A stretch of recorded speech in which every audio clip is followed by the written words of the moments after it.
Now we are live on TikTok, and I don't understand this delay, but let's hope it catches up. Connect your screen software. Oh, it looks like we are now live on Instagram. So that makes TikTok, Instagram, Facebook, YouTube, somewhere else. We're live. Welcome to SipTalk. My name is Justin DeJulia, joined by James, the Bosnian Bazo, philosopher, philanderer, philatelist, phlebotomist, a man full of phlegm, flamingo enthusiast. How's it hanging down there in sunny South Carolina?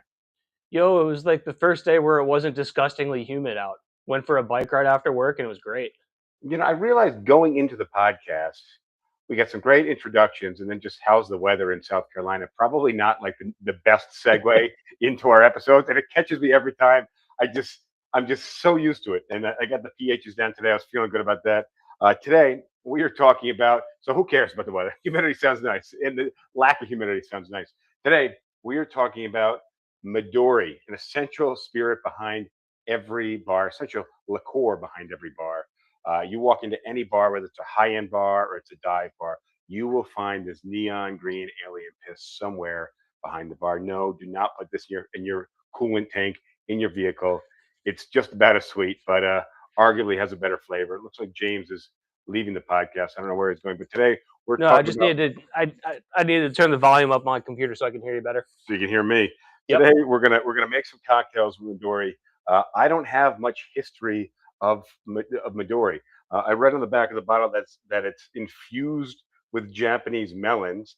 That's about all that you get. I don't know anything about Japanese melons, so that's kind of a non-starter for me. I'm gonna take a stab in the dark based of the glowing neon drink. That Japanese melons are not this color. I think maybe safe assumption. I think muskmelon is, and that muskmelon is one of the melons that they put in it. So well. Do you have any history on Midori outside of it Very being a little. melon liqueur? I do like it. It was really popular in like the 70s and early 80s as part of like the disco movement because it's just like this really sweet drink, sweet liqueur that you can put into everything, and the color goes really well with the disco elements. And then like as disco faded from popularity, so did Midori because of the association was so strong. And it started to have a bit of a resurgence in the last 10 to 15 years. They retooled the recipe, I believe, in 2012 to make it a little bit less sweet and a little bit more like melon forward. And like Interesting. again, like the last time that I had Midori before buying this bottle was a long time ago. But like I did pour myself a shot when I first bought the bottle just to try it straight up, and I might even do that right now because it's tasty. Well, It was less sweet than I remembered, and it definitely I think like it tastes better than like the Midori that we drank when we were in high school. yeah, you and I made Midori drinks. I mean, we made a bunch of cocktails. I don't even know how we got our hands on Midori. There Your must have mom been had a bottle at the house for some reason. yeah, there must have been a party that we had, and it just never got drinking because nobody drank it. I When remember it you being. and I might have actually pestered your mom to buy us a bottle. I think that's very possible. But I remember it being almost disgustingly sweet. Just like if you were to stick your like a spoon into a jar of sugar and eat it, like that would be kind of nice, but also just simultaneously disgusting. Um, I'm interested to taste it again. Now you're telling me it's more melon forward. It doesn't seem as viscous as I remember it. I almost remember it being like a syrup. Yeah, This bottle, this is not like a syrup. This is yeah, you know they've thinned it out a little bit, but I still think it tastes good. I remember one of the drinks that we made because Midori was so sweet. We would just do 1-to-1 Midori and lemon juice, and that's and it would that's be our like sour candy. that's our take on it, Midori sour. And the funny thing is, we were like 14, 15 years old. I think probably a good time to try drinks because we didn't drink a lot. We never got drunk, but we also didn't drive, so we had that going for us. And to a degree, we had some adult supervision, which I mean, to the extent that it was. But I think it was just all right. You boys, like, you can have a couple, but that's it. And a couple was two, maybe three max, depending. And we made some weird drinks. I remember Yeah, making watermelon and vodka, and tequila. it It was was a tequila. watermelon tequila, but we just like put like a bunch of watermelon in the blender and then dumped tequila in and just like hope that something good would happen.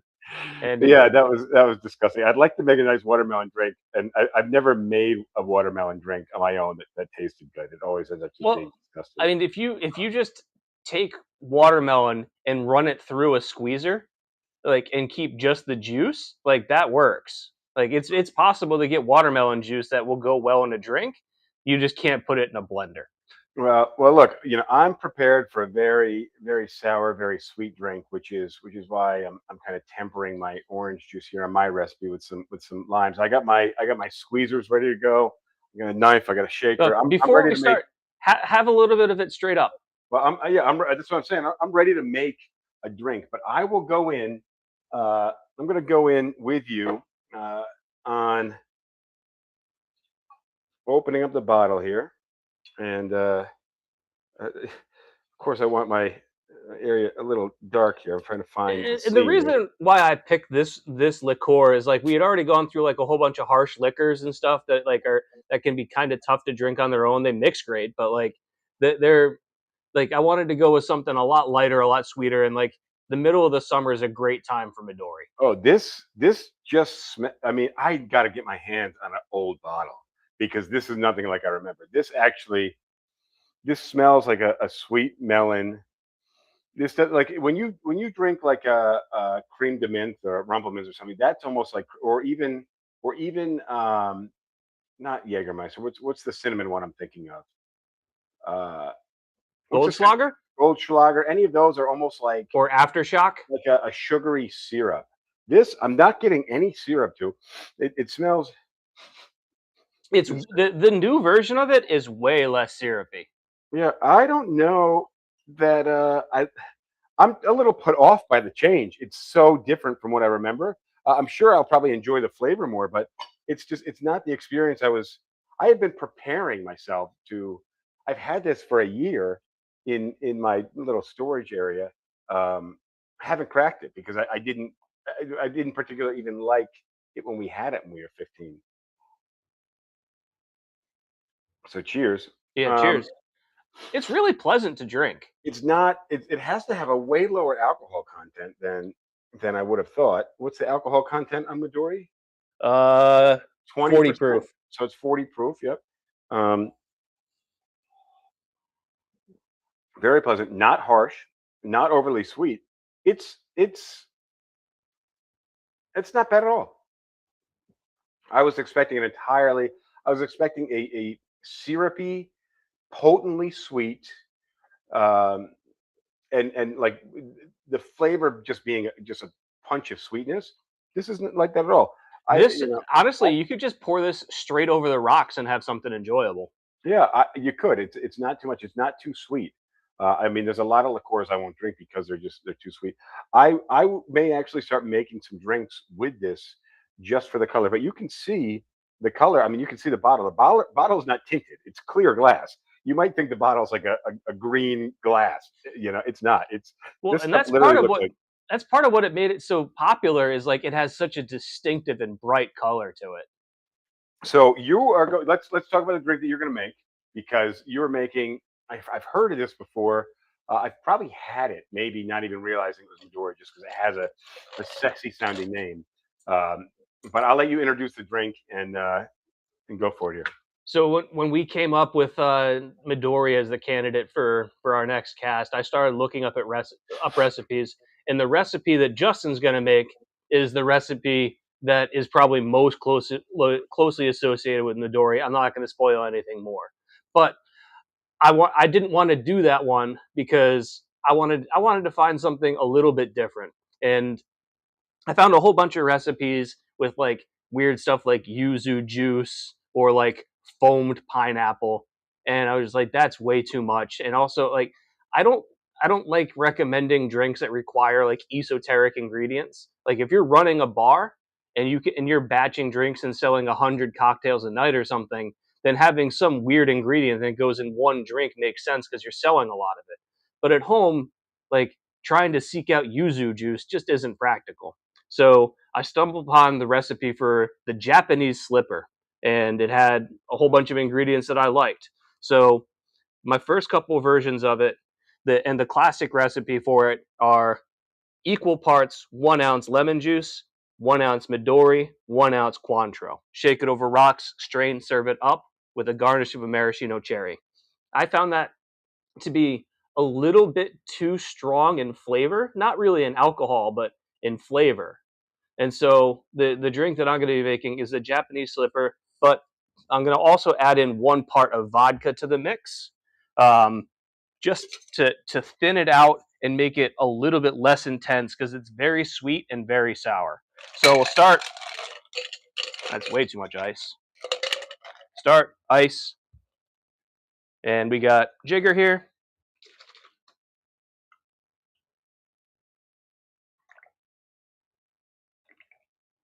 Lot of lemon juice, but you got to have something to counteract that sweetness.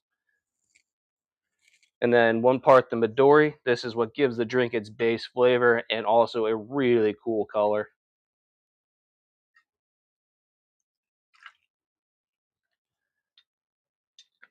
And then, off to the side you go. Then one ounce of Cointreau gives you this. This is 80 proof, so that'll give you a nice hit, and it also is sweetness to counteract that lemon juice. And then finally, we'll do. I'm going to do a half part of vodka because it doesn't need to be thinned out all that much.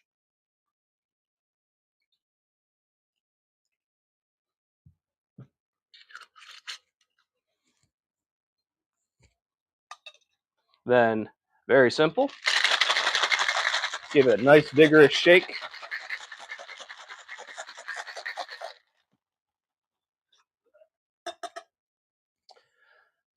And then I like to double strain it so that you don't have ice shards in the glass.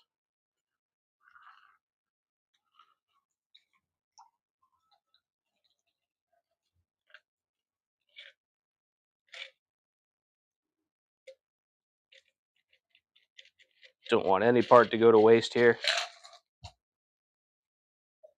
And then finally, we will garnish it with 2 maraschino cherries.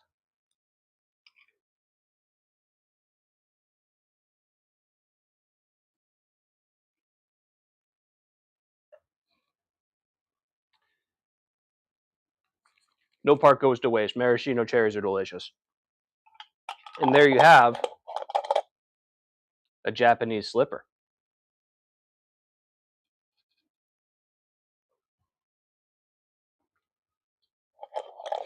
Very, very sweet, very sour, easy to drink, nice and cold. And I don't know if you caught my comment there. I asked you what glass we're using. I don't know the name of this type of glass actually. It's part of my roommate's grandmother's like lead crystal. So people who don't know lead crystal, I think to my knowledge, like all crystal up until somewhat recently, probably the 70s was lead crystal, but it has a lead content in the crystal, which it's okay from time to time to use a glass. But like I have decanters upstairs in our lounge that are lead crystal. You're really not supposed to do that because the lead can seep out of the crystal. So for the most part, those don't get drank very often. If the liquid's in your glass for 10 or 15 minutes, your risk is very low. If you're letting it sit for days or weeks at a time, that's when you get problems. Yeah, so we just serve that to our guests. No, I'm joking. It's mostly for display. So how, you said it's sour, it's sweet. Would you say a great drink? Like if you were in whatever mood, you went to a bar, would you order one of those, or are you thinking, you know what, one and done? It's not something that you want to drink all night. Well, yeah, but do you think you could see yourself ordering one of those in the future? Yeah. All right. It's one where I would expect a bar to have all the ingredients for it, but if I were to ask for it and the bartender didn't know the recipe off the top of their head, I wouldn't hold it against them. Fair enough. All right, so let me just grab some ice because I'm gonna shake this up to make this little drink with the Midori. I have my coupe glass sitting in the freezer, so it's gonna be nice and chilled. I'm gonna take that out last minute. So I guess actually I'm not even gonna put the ice in yet. I'm just going to get to to cutting right off the bat here. So I'm going to have to cut You want to and go measure. full screen? Yeah, let me just get a full screen, which means I won't be able to hear you, unfortunately. Um, You're just I'm gonna gonna have. I'm gonna step out real quick just to get some of the stuff that needs to go in the fridge back in the fridge. All right, so I am back in charge. So I'm making a melon ball. Melon ball is a Midori cocktail. It's known for being the go-to Midori cocktail. So if you go to a bar, you order a melon ball, you're going to get a sweet, sweet drink. I'm going to kind of temper that sweetness with some lemon. So you're supposed to be 2 parts Midori, 1 part vodka, 2 parts orange juice. What I'm going to do is I'm going to do 2 parts Midori, 2 parts vodka, 1 part orange, 1 part lemon. Now, that's because I'm increasing the alcohol with the vodka and I'm increasing the sour with a little lemon. I saw somebody on TikTok make a disgusting looking one of these today. And I think they also added Sprite at the end, so that was a terrible move. Now I've got a Cara orange, so this drink is actually going to be a little bit more red than it normally would. So we'll just deal with that. You're lucky you don't have to see me. But you know what? I think I have. I don't have a funnel here, so this is going to go back into my original glass just so I can measure it because I can't put this in a. Oh man, that's a big orange here. I saw that coming. Uh, all right, so we're going to be a little light on the orange today, simply because Rooney said so. All right, but I think the lemon's going to work a little bit better. All right. I like to rinse and wash as I go. Just makes me feel a little bit better about the bar. You know what? I'm actually going to try to squeeze a little more orange juice in here this way because we're going to measure. I think I got more out of this fifth of an orange than I did the entire orange there. So now I'm going to go ahead and measure this. All right. Got about 1 shot of that. Then we got our lemon. And my guess is this will be about a full lemon. We'll probably actually get more juice out of a single lemon than we can go right into here. If you don't have one of these citrus squeezers, you need one just for fun. I mean, if you ever had to make orange juice or juice any citrus, I have one for limes, I have one for lemons, and when we're a little short on the orange juice, we're going to be a little short on the lemon juice. So you know what? I'm going to call that equal. I'm just going to go a little bit short on everything else as well. So I'm going to go one a little short on that one. So we're not going to have a full glass here. So it was 2 parts of citrus, and it calls for orange, but we are doing half lime. 2 parts for melon liqueur. I'm sure there's other knockoff melon liqueurs, but Midori tends to be the go-to. And then, like every bar under the bar, I got a bottle of vodka. We're going to do 2 of these, and also going a little short on these. Let's see. Well, and it is 2 Midori to 1 vodka to 2 orange. So we may not actually get as green of a concoction simply because we're doubling the vodka here. Let me get some rocks and we will, let's see the rocks here. Hang tight. These are very solid frozen icy rocks. One, we want this to be a nice ice cold frosted drink. So in the Kellogg's Tiger fashion, let's pull out our frozen glass.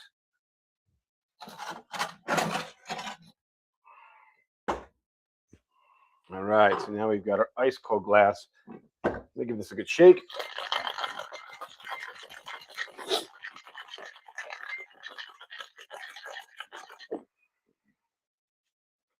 All right, a little more.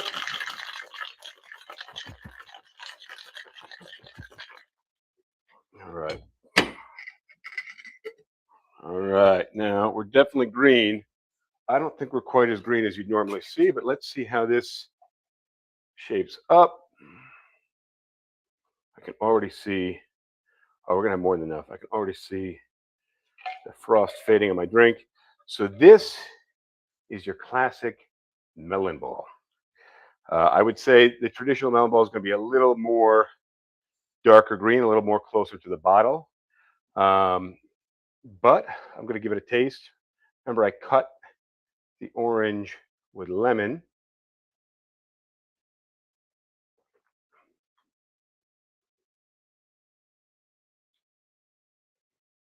That's not bad. It is definitely very lightly melaninated. I mean melon, not melanin. This melon ball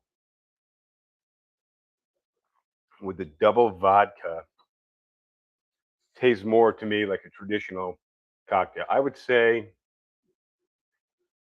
I probably like this over the recipe that I screwed up just now. Let me bring James back in. We'll get his opinion on this. Welcome So I got back. a couple bits of technique advice here for you. Fair enough, but let me ask you. So I cut the orange with lemon. So it just you know what? And I completely missed my garnish here. So let me uh, let me just drop this in with the syrup on here, just so that can sit. Mm, gotta love this maraschino cherry. I'm sure that's pure like corn syrup concoction. Um, but I doubled the vodka, so I think it would have been a deeper, darker green with if I kept the vodka to a half ratio there. But it's just it's not that sweet, which is what I was going for when I doubled the vodka and added the lime. All right, hit me with a technique criticism. I'm very curious here. When you're building your cocktail, the first thing that goes in the shaker is ice. Oh, I know. Ice went in last simply because I did not know how long it was going to take me, and I did not want the drink just sat there getting diluted. But I'm well aware. Yeah, because if I you're accept the dropping criticism. if you're dropping in your ice after you've already got a bunch of liquid in there, it's very easy for it to just splash out.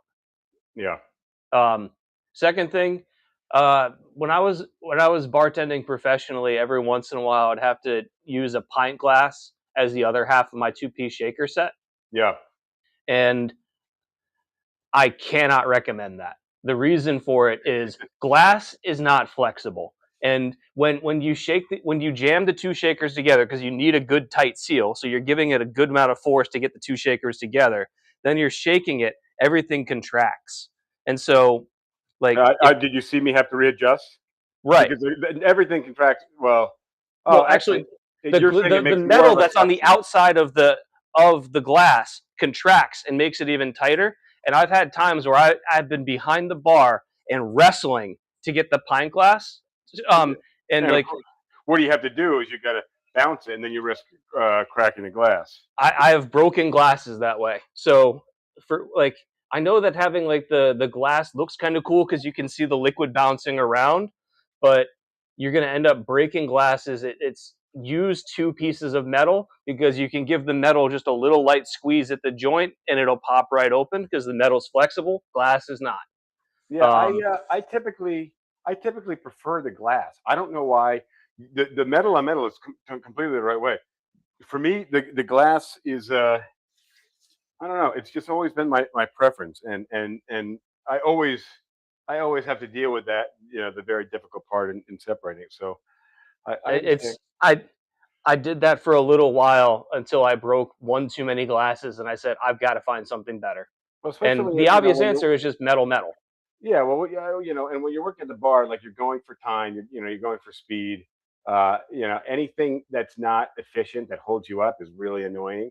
And then if you end up breaking the glass and have to remake an entire another drink, then it's just like, what am I doing in my life? Also, by the way, not every pint glass is the same thickness. So if you are going to do it, you want to make sure you have a very thick bar pint glass because we have some pint glasses.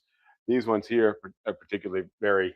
This just came as like a box set of Modelo glasses. I love them because they got the little lion figurine on them. but these ones are pretty thin, so I would not have done it with those. Yeah. This is a bar glass, and it's actually like it's much thicker. Also, like when it comes to squeezing, like the hand squeezes you have are fine, but like if you're trying to like squeeze any volume of liquid, I really recommend a countertop hand press. Oh, you mean this one? Yeah.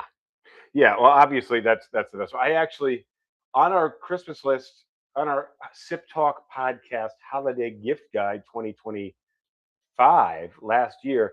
That was an edition that you had, right?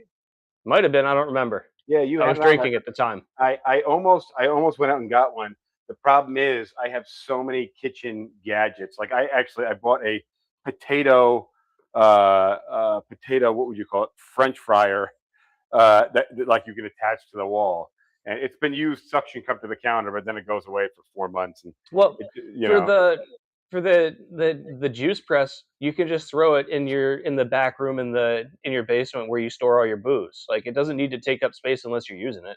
yeah, well, yeah, exactly. What you said was any volume. So when you actually are, making drinks by volume, I'm gonna actually crack a beer because I don't think I can drink this drink. I I would drink. I would order this drink and I would drink one of them. But I would say that this drink. Let me get the beer here. It's a good drink to open your night up with, but you can't be drinking these. It's too much sugar to be drinking it all night long. That's I have a rule about that, and that's kind of like the cocktail rule because I'll drink a light crisp beer and I will drink scotch or vodka or gin all night long. But in terms of heavier beers, I can have like one because it's heavy, man. I can do one, and then I gotta do something like a holiday porter. I can do like this much of it, and then I'm just like, all right, cool. That was like drinking ice cream. Now I need something. Yeah. If I'm gonna have some drinks, I need something to I'm like. like that with sour beers too. I love sour beers, but like it's hard for me to drink more than like one or two. Yeah, they're very heavy. I've actually, I set a beer in the refrigerator for myself so I could because I knew I wasn't going to drink this whole thing. I got an Allagash Hazy IPA. This is actually a pretty heavy beer, 6.7% alcohol. I was expecting it to be a really heavy IPA. Right in the back, it says juicy, vibrant, and tropical, which is not usually what I get with an IPA. That makes me think of something. Uh, can you say it on air? Yes. Okay. So you've got like when it comes to IPAs, like you'll see like you'll have juicy IPAs where like they have fruit juice or something in them. You also have like some places do like loaded IPAs where they have more hops in them, or they've got like double IPAs like that they like do like DIPA, and like that's like double the amount of hops. I'm Yeah. waiting for a brewery to have the balls to put all of those together and so that you can go up to the bar and order a juicy loaded diaper. I've heard you say this joke before. All right, I'm going to crack this one. But not everybody on the cast has. Allagash, their white ale, I think it's called, is one of my favorites. Our mutual friend Max reminded me that when he visited. I've not had this one yet. The drink, Max would always get the Allagash white because that's what Voodoo served. Yeah, that was a good beer. Um, this tastes like this tastes like a regular IPA, although the aftertaste I definitely got some fruitiness to it. But I mean, I'm no connoisseur of beer, so. But at 6.7% alcohol, I mean that's a pretty heavy beer. Um, so you got what vodka did you mix with? I saw you had a Cointreau there, right? Am I looking New at? Amsterdam, relatively cheap, but vodka is vodka. Yeah, New Amsterdam vodka. The New Amsterdam vodka and the New Amsterdam gin. Um, gin is a little more complex than vodka. The vodka has been very clean, almost like um, what's the big Texas one? We have it over here. Tito's? Yeah, I mean to me they're very similar vodkas. I Um, think that spending a lot of money on vodka is stupid. Now, like if you spend a fair amount of money on gin, I can get it because like some high-end gins can have some really complex flavors and a lot going on. But the whole point of vodka is like it's supposed to just be ethanol and water. And once you get above like the absolute lowest price point, like you're not really dealing with any like significant differences in flavor. No, there's at lower price points it just tends to be harsher, and burn a little bit more. But But this was like maybe $14 for a bottle. oh, that's not bad at all. I definitely have paid more up here for that. So um, yeah, again, this is a heavy beer. I'm looking at this beer. I'm just like, man, I got to get through that whole can, which I will. No worries. We got a lot to talk about. I think we actually have nothing to talk about, which means we have a lot to talk about. Um, so I'll tell you a couple things real quick, just about having a bar in your basement. So I've had to move the garbage can out of my basement, out of the bar, because I had some company over. We made some drinks, and then I went away for the weekend and didn't take the garbage out. There wasn't a lot of garbage, and it was only there for 3 or 4 days, which to me is not a crazy amount of time. Fruit flies, man, fruit flies. It's a major problem at any bar. We went for another mutual friend, Eric's birthday when he turned 40. He said, "Oh, I want to get into some scotch. Justin, can you suggest some scotches?" I So, think you told this story on air already. well, we went up there and yeah, I'm pretty sure I did literally like 3 weeks ago. But they were grabbing some high shelf scotches, and I'm looking at glass, and it's a $40 pour of scotch, and I see something floating in there. I'm like, oh, that's weird. I look in his glass, I see two or three things floating in there, and I go, oh, it's got flies in it. So hey, man, this one's got some flies in it. Is there anything you can do? And to be honest with you, like I eat food when it drops on the floor, I guess, for the most part, depending on the floor. I would have been cool if he just strained the bugs out. But he poured us something else, and that too had bugs in it. And Well, and that's that. I thought I had a pour cap here. That's the downside of these pour caps, is that they do have this little rubber piece that covers the main hole, but there's a little air hole in them as well that the little fruit flies can get in there. So so I have never had an issue with like I've got measured pours on most of the bottles at my bar, and I put those little like toppers on them. I've never had an issue with fruit flies as long as I have the cap on the top. Like I've never had an issue with the fruit flies making it into that smaller, well, like I the think smaller breather hole. probably the biggest difference though is that you don't have a garbage that has some fruit rinds in the garbage. Right next to my bar, no. Exactly. Yeah, that's the big difference. And I mean, just a tip to the wise. I am going to do a quick short pour of the Lefroy. We had some company over last weekend, and I think, well, this was a full bottle at the beginning of the weekend. Lefroy's a great scotch, but that'll help me. I can't do that. I can't do that melon drink, but a lot. I mean, the way that I made it, it was not super sweet. It was definitely a really good drink. Just not. I can't do a sweet drink like that. So where's the pivot? I mean, I think the pivot's here. The pivot is right now, and I'll tell you like where I got this idea, and I'm connecting kind of a couple of events that happened last night to a more general topic. For those of you But guys who don't realize, when we say pivot, what we mean is we're going back to the old ways of SipTalk. So this is no longer a podcast strictly about Midori. This is a podcast about everything, a podcast about anything, a podcast about nothing. so True. the general topic like is like the lies we tell ourselves as adults, and also I heard this phrase last night on the radio, which I'll get to, but kidult. Oh boy. Yeah. And like as I was driving to my pool league last night, NPR was running a story about like the toys and games industry. So think like board games, toys, and stuff like that, and Yeah. how like adult buyers, people our age, are making up a larger and larger percentage of their market share. And they did an interview with some guy that spent like thousands of dollars on Labubus, and Oh like God. So basically, toys that are basically they're marketed towards like 9 to 14-year-olds, and they're saying that the market share of purchasers is grown as adults. the that adults buying these toys is a rapidly growing market share. And they talked about other things. They talked about how like the company Hasbro has like a like toy and game lab where like adults will come in and test like new products and stuff like that. And like think about like board game bars, right? Yeah. Like that's something that didn't really exist 10 or 15 years ago. Um, it did to a small extent, but nowhere near as much. And so that got me thinking. And then, so I'm at Pool League last night, and a couple tables down from me, some people got into a fight. Oh, you told me this. Yeah. And I don't really know exactly how it transpired because it didn't involve me or anybody on my team or the team that we were playing. So everything was kind of filtered through like what other people told me after it had all dispersed.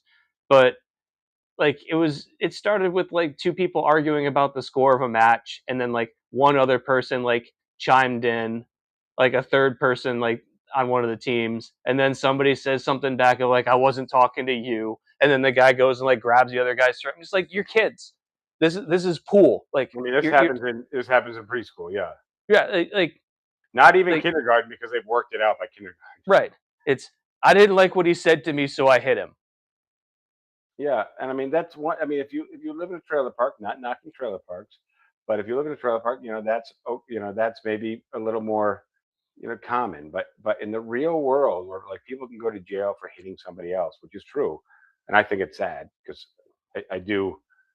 I mean, it's one thing if they like break your arm, you have to go to the hospital, but just kind of punching you and you kind of feeling beat up a little bit, I think it's kind of okay. No, Um, it's not.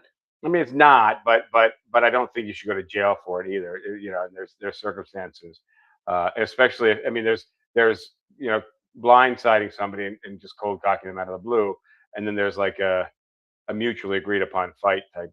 I don't know. It's tricky. It's tricky, but it's not. There's no Well, what I place would for say hitting is, as an adult. There's no place for hitting adults or yeah, anyone else. like and for cases of simple assault where like the result is not like a serious injury, where like Yeah. you're talking about a bruise or whatever, very rarely does that result in jail time. No, Usually that's it's a that's what fine. I'm talking about. That's what I'm talking But about. Not like putting somebody in the hospital. and I don't even think that like anybody is pressing charges from what happened last night because it didn't even raise to that level. Like it'll probably lead to like some discipline from the league. Maybe the player, like one or both of the players, are going to be suspended for some amount of time. I can't say, I'm not the league, but like it just makes me think. And you see this more often in the South than you do in the North because like the whole culture of honor thing where like being disrespectful to somebody is grounds for light violence. And I think about like this was several years ago when I was living in the apartment complex. And the apartment complex took it upon themselves to replace all the light and water fixtures in people's houses with these energy efficient bulbs that they wanted. And so like I had a whole bunch of bulbs and like faucets and stuff that I liked. They were fine. I bought them. And the apartment complex came in one time while I was at work and just replaced all of them and threw all the stuff away. And now like instead of having like bulbs that are the right temperature, like color temperature and Yeah, stuff like that, I've got these hideous LED bulbs that when I turn them on, I feel like I'm under interrogation, right?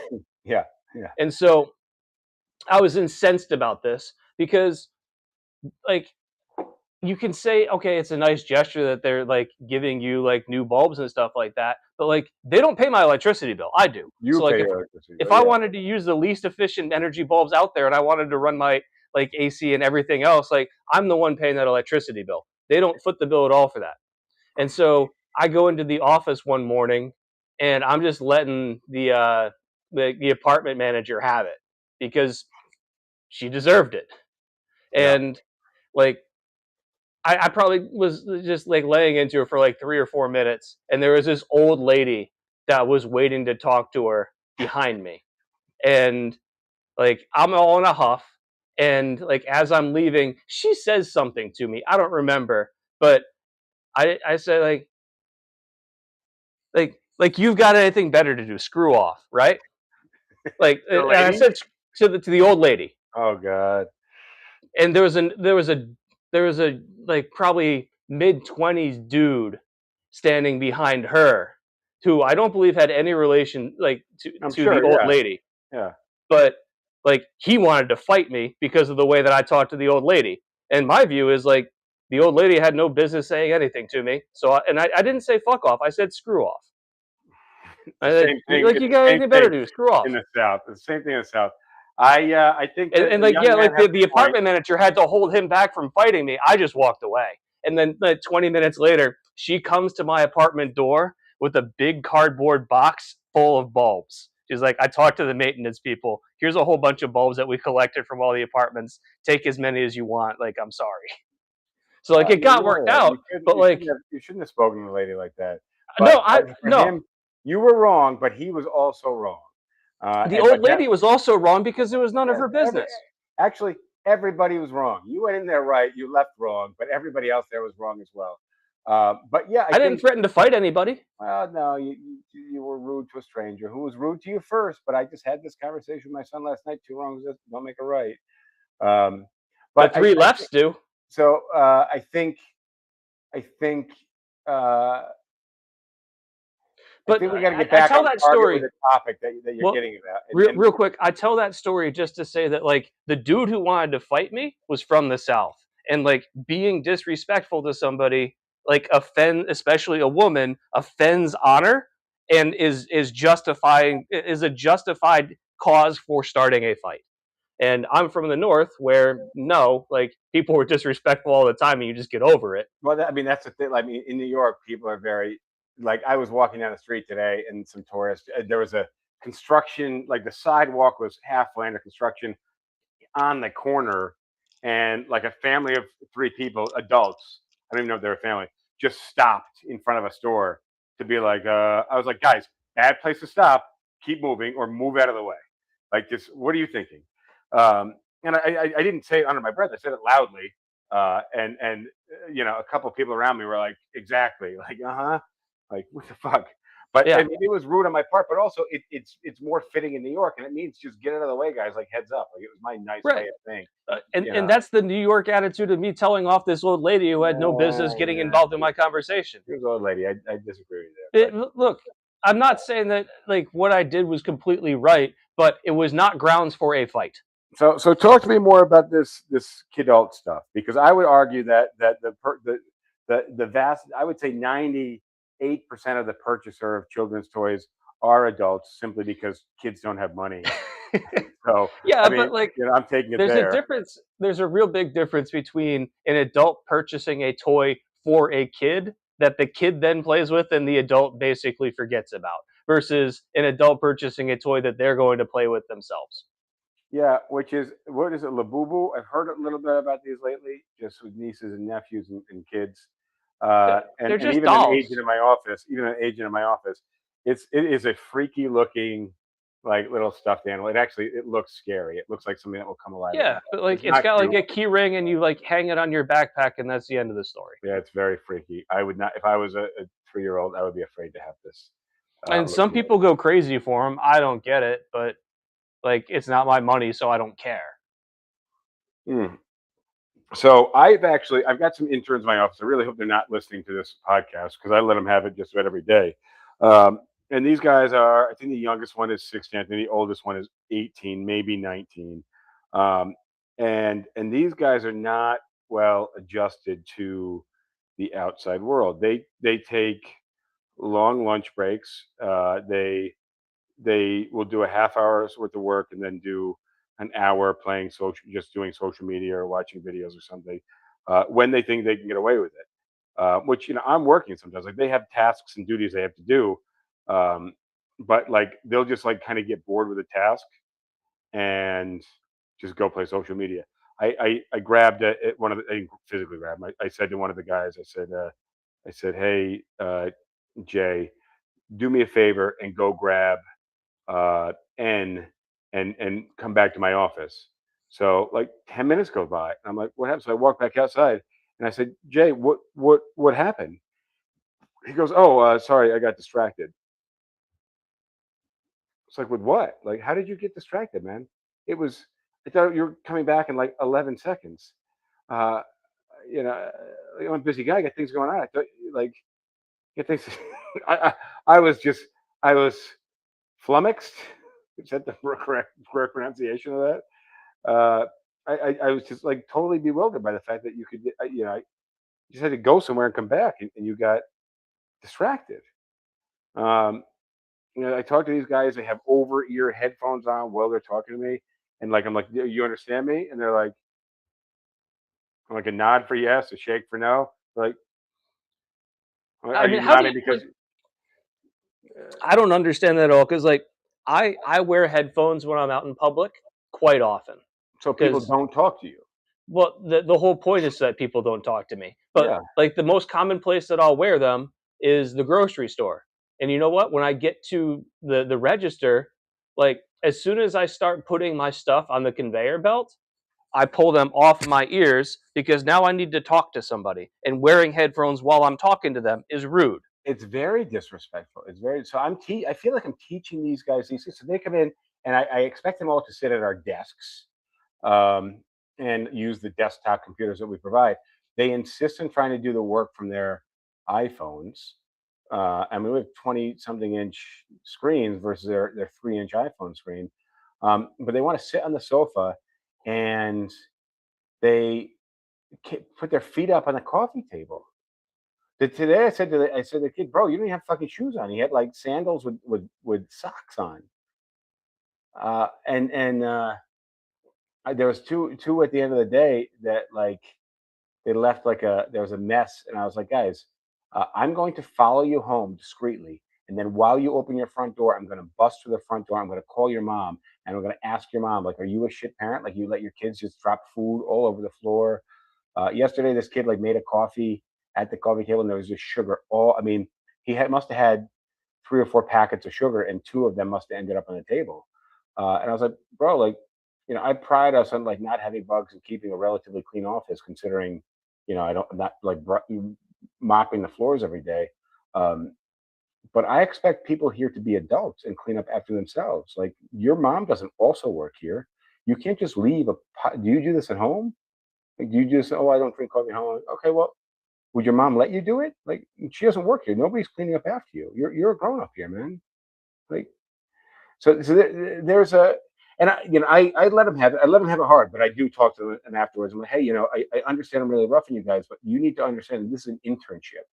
I could fire you guys for being idiots any day. I don't, because I value you guys being here, but also I want you to learn. And when you guys leave this internship, I expect you to be tougher people. I expect you to be smarter, be better communicators. Um, and I know I'm roughing you. I'm sorry, and I'm sorry that hurts. And I know you're doing an internship during your summer off of school. I get it. This is a choice for you, but it's not a vacation. Your internship is a job, so you gotta act the part. You gotta act the part, and you gotta be a grown up. But this is part of it, man. Well, and also consider this training because at some point in the near future, you're going to want to have a job, not an internship, a job.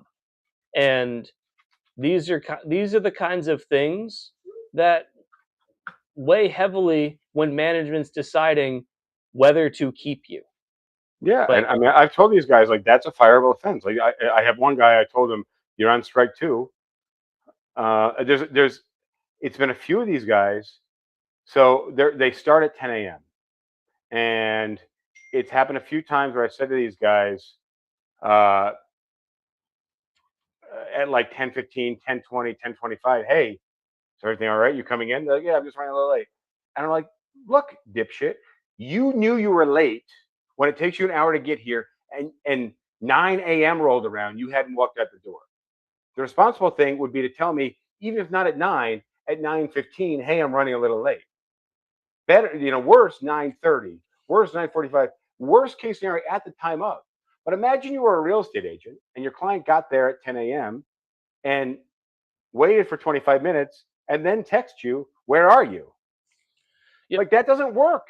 So when I was buying my house, right, and when I was searching for a house, I had a real estate agent, and he would give me recommendations for houses and stuff. And he would say, hey, what times are you available to come see this place? Right. And so I'd say, okay, cool. 2 o'clock tomorrow. Right. And he'd say, all right, great. We'll meet at 2 o'clock at the address I just sent you. And like, he was never late. It's, if I showed up, he was there within 5 minutes. But like, if I had gotten there at say 2 o'clock and 2:15 or 2:20 rolls around and I haven't heard from him, guess what I'm doing? No, you may want to see the house, but you may stick around for another 5 or 10 minutes for him to show up. You might text him, but guess what? But You're gonna find it. You're gonna find a new agent. after that day, for Yeah, sure. exactly. You No, you were gonna tell me that you were gonna leave, but in actuality, you may actually have wanted no, to see no. the house. I would stay because I'm already pot committed. I've already taken the time out to see that house. Yeah, But exactly. like as soon as I get home, I'm looking for a new agent because Yeah, especially in Charleston, like weird stuff can happen with traffic that will honestly make you 20 or 30 minutes late. But you but know that's what why you gotta leave early, man. Like well, no, that's the it's sacrifice. not even about that. I can excuse being 20 or 30 minutes late. What I wouldn't be able to excuse Really. is you're not picking up the phone to say, "Hey James, I know we're supposed to meet at 2. This happened. I will be late." Yeah, but in advance of 2, prior to 2 o'clock, because it happened before 2. Ideally, yeah, If it because like, happened after 2 o'clock, then you were already late. You should have known that well, before. true, but It's just it drives me insane. Just the not caring for the other person, so much so that you don't give them the heads up. well, And the thing is, in a working world, like you get a lot of passes, but at the end of the day, like if there's an opportunity to let you go or hire somebody in your place, that shit's gonna happen. so let And me. I want to talk about like so the behavior that you're describing in your office and something. So you this is run like an office. this is the interns, yeah. Yeah, yeah, yeah. So you run an office, and for many years I worked in an accounting office, And which in is my as in the hold on, I just gotta say, if any of them are listening, these guys are very good.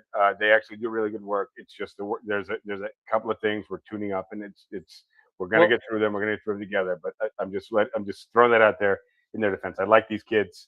They're good guys. I'm well, just saying you these are you growing don't know pains. where I'm going with this yet. Okay, I'm just saying that I like these guys. I don't want to shit on them too much in their Okay, defense. but so I worked in an accounting office, which is as office and environment as you can get, right? Sounds like a And blast. I actually I like the people that I worked with. Yeah. The work itself towards the end got old, but the actual people in the office I enjoyed like they were easy to get along with. But here's a secret that I wouldn't even say it's a secret, but it's something that a lot of people sometimes forget, which is when it comes to retaining staff or giving raises, how good you are at a job, like how good is your work, how fast is your work, all that kind of stuff matters a lot less than you think. Yeah, You know what matters a lot? your popularity and they call it office politics. But but it's not office politics. It's are you pleasant to talk to? Are Do people are want to you be around you?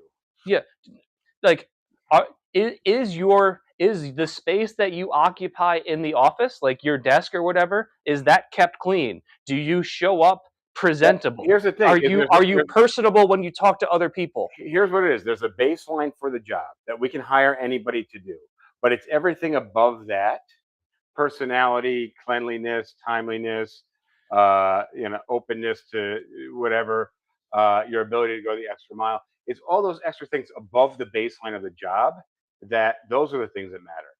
But And what I'm saying is like when it comes to pure job performance of like the tasks that you have to do for your job, the actual work, how good you are at doing those things matters a lot less than people think. Now, I'm not saying it matters not at all because like if you screw up everything, you're going to get fired. But like the difference between let's say doing C plus level work versus A minus or A level work matters a lot less than how pleasant are you to be around in the office. it took me a long time to learn this because I've always performed at the kind of A plus level, but I just thought that was the best way to do things, and I never did the other things. I never played the politics. I never thought outside of the job. Never thought outside of the box, and it held me back a lot. It took me a lot longer than I would care to admit to realize how important what I just talked about is. Like Give me 1 second here. You keep going though. no, I can hear you. like this was something that was almost utterly unknown to me when I started working at the accounting office. It took a lot longer, and some explaining from the partners to me about this for it to really sink in just how important it is to be personable with people and play the game, even if it's something that you don't necessarily want to do. Because like, unless you are like savant level good at your job, they will be able to find somebody that is more pleasant to be around that can do your job almost as well. And to them, that's more important. Well, Like, people want they want their work environment to be a good place, but again, you can hire the person to do the job. That you're like that's the prerequisite to get the position, being able to do the job. You know, when you interview somebody, when you list a role on Indeed or Monster.com, you get a zillion resumes where everybody has the same resume. same You know, qualifications. everybody has the same qualification, but the resumes almost are identical as well. The the interview process, the in-person interview process specifically, is designed for exactly what you're talking about. And that's when you're talking about, and I think we've gone off too much on a tangent where you're talking about adulthood. That's really where now we're in this whole workplace environment thing. But when you're talking about adulthood, what you're talking about are people that don't see this side of things. Or in some cases only see this side of things and let the entire job just be shit and throw that part of it away, throw the Well, yeah, actual job performance part away. but like, if you've got one person in the office that whenever they make coffee leaves the coffee station a mess, like, that has real impacts on the rest of the team. And like, it's not something that really comes up in like a quarterly performance review or something like that, but it's definitely something that other people in the office grumble about and the management will be aware about even if they don't tell you. And those and that kind of consideration is going to weigh against you even if you don't see it. Yeah, it's the not rinsing of the coffee mug before you. When you got this drives me nuts. When you got a coffee cup and you don't have a dishwasher, there's like you leave the not rinsing the coffee out of the mug, and you just leave the coffee at the bottom of the mug to just evaporate, and then it needs to be scrubbed out. It's just this like it's it's this awareness of life around you as if you're playing chess, that everything has a step or two or three or four ahead of it. And I'm not saying you have to be four steps ahead of everything, but you've got to be a step or two ahead of just what you're doing on everything. Like just like the making to make a cup of coffee and spill sugar all over the place and walk away, that's one thing. To then leave the coffee cup out, that's another thing. And I see that happen in my office all the time because nobody's holding people accountable. And unfortunately, I say this to the interns, especially. I hate to pick on the interns. I say this all the time, like, guys, I want to come and just sit and chill and talk like high school and college shit with you guys. I don't want to come over here and bust your balls and be like, dude, you made a mess over there. Like, I want to talk to you guys about real shit. I don't want to talk. I don't want to be.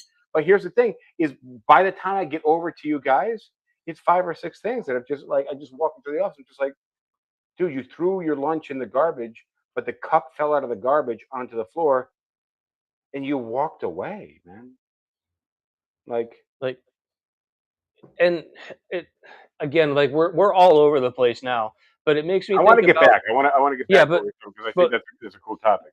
like, one of the big things in the transition from high school to college is, like, in high school, if you're failing a class, if you didn't do your homework, you didn't turn in the paper, you got a 50 on a test, something like Report, that. and correct me if I'm wrong, but reports are going to your parents, and there is intervention from Right. the So school. the high school will call your parents and say, "Yeah, Justin hasn't turned in like assignments for 3 weeks. Like, we're reaching out to you guys as his parents to let you know, like, see if you guys can help out or anything like it." And then, like, they will take proactive measures to help you pass the class and help you do the things.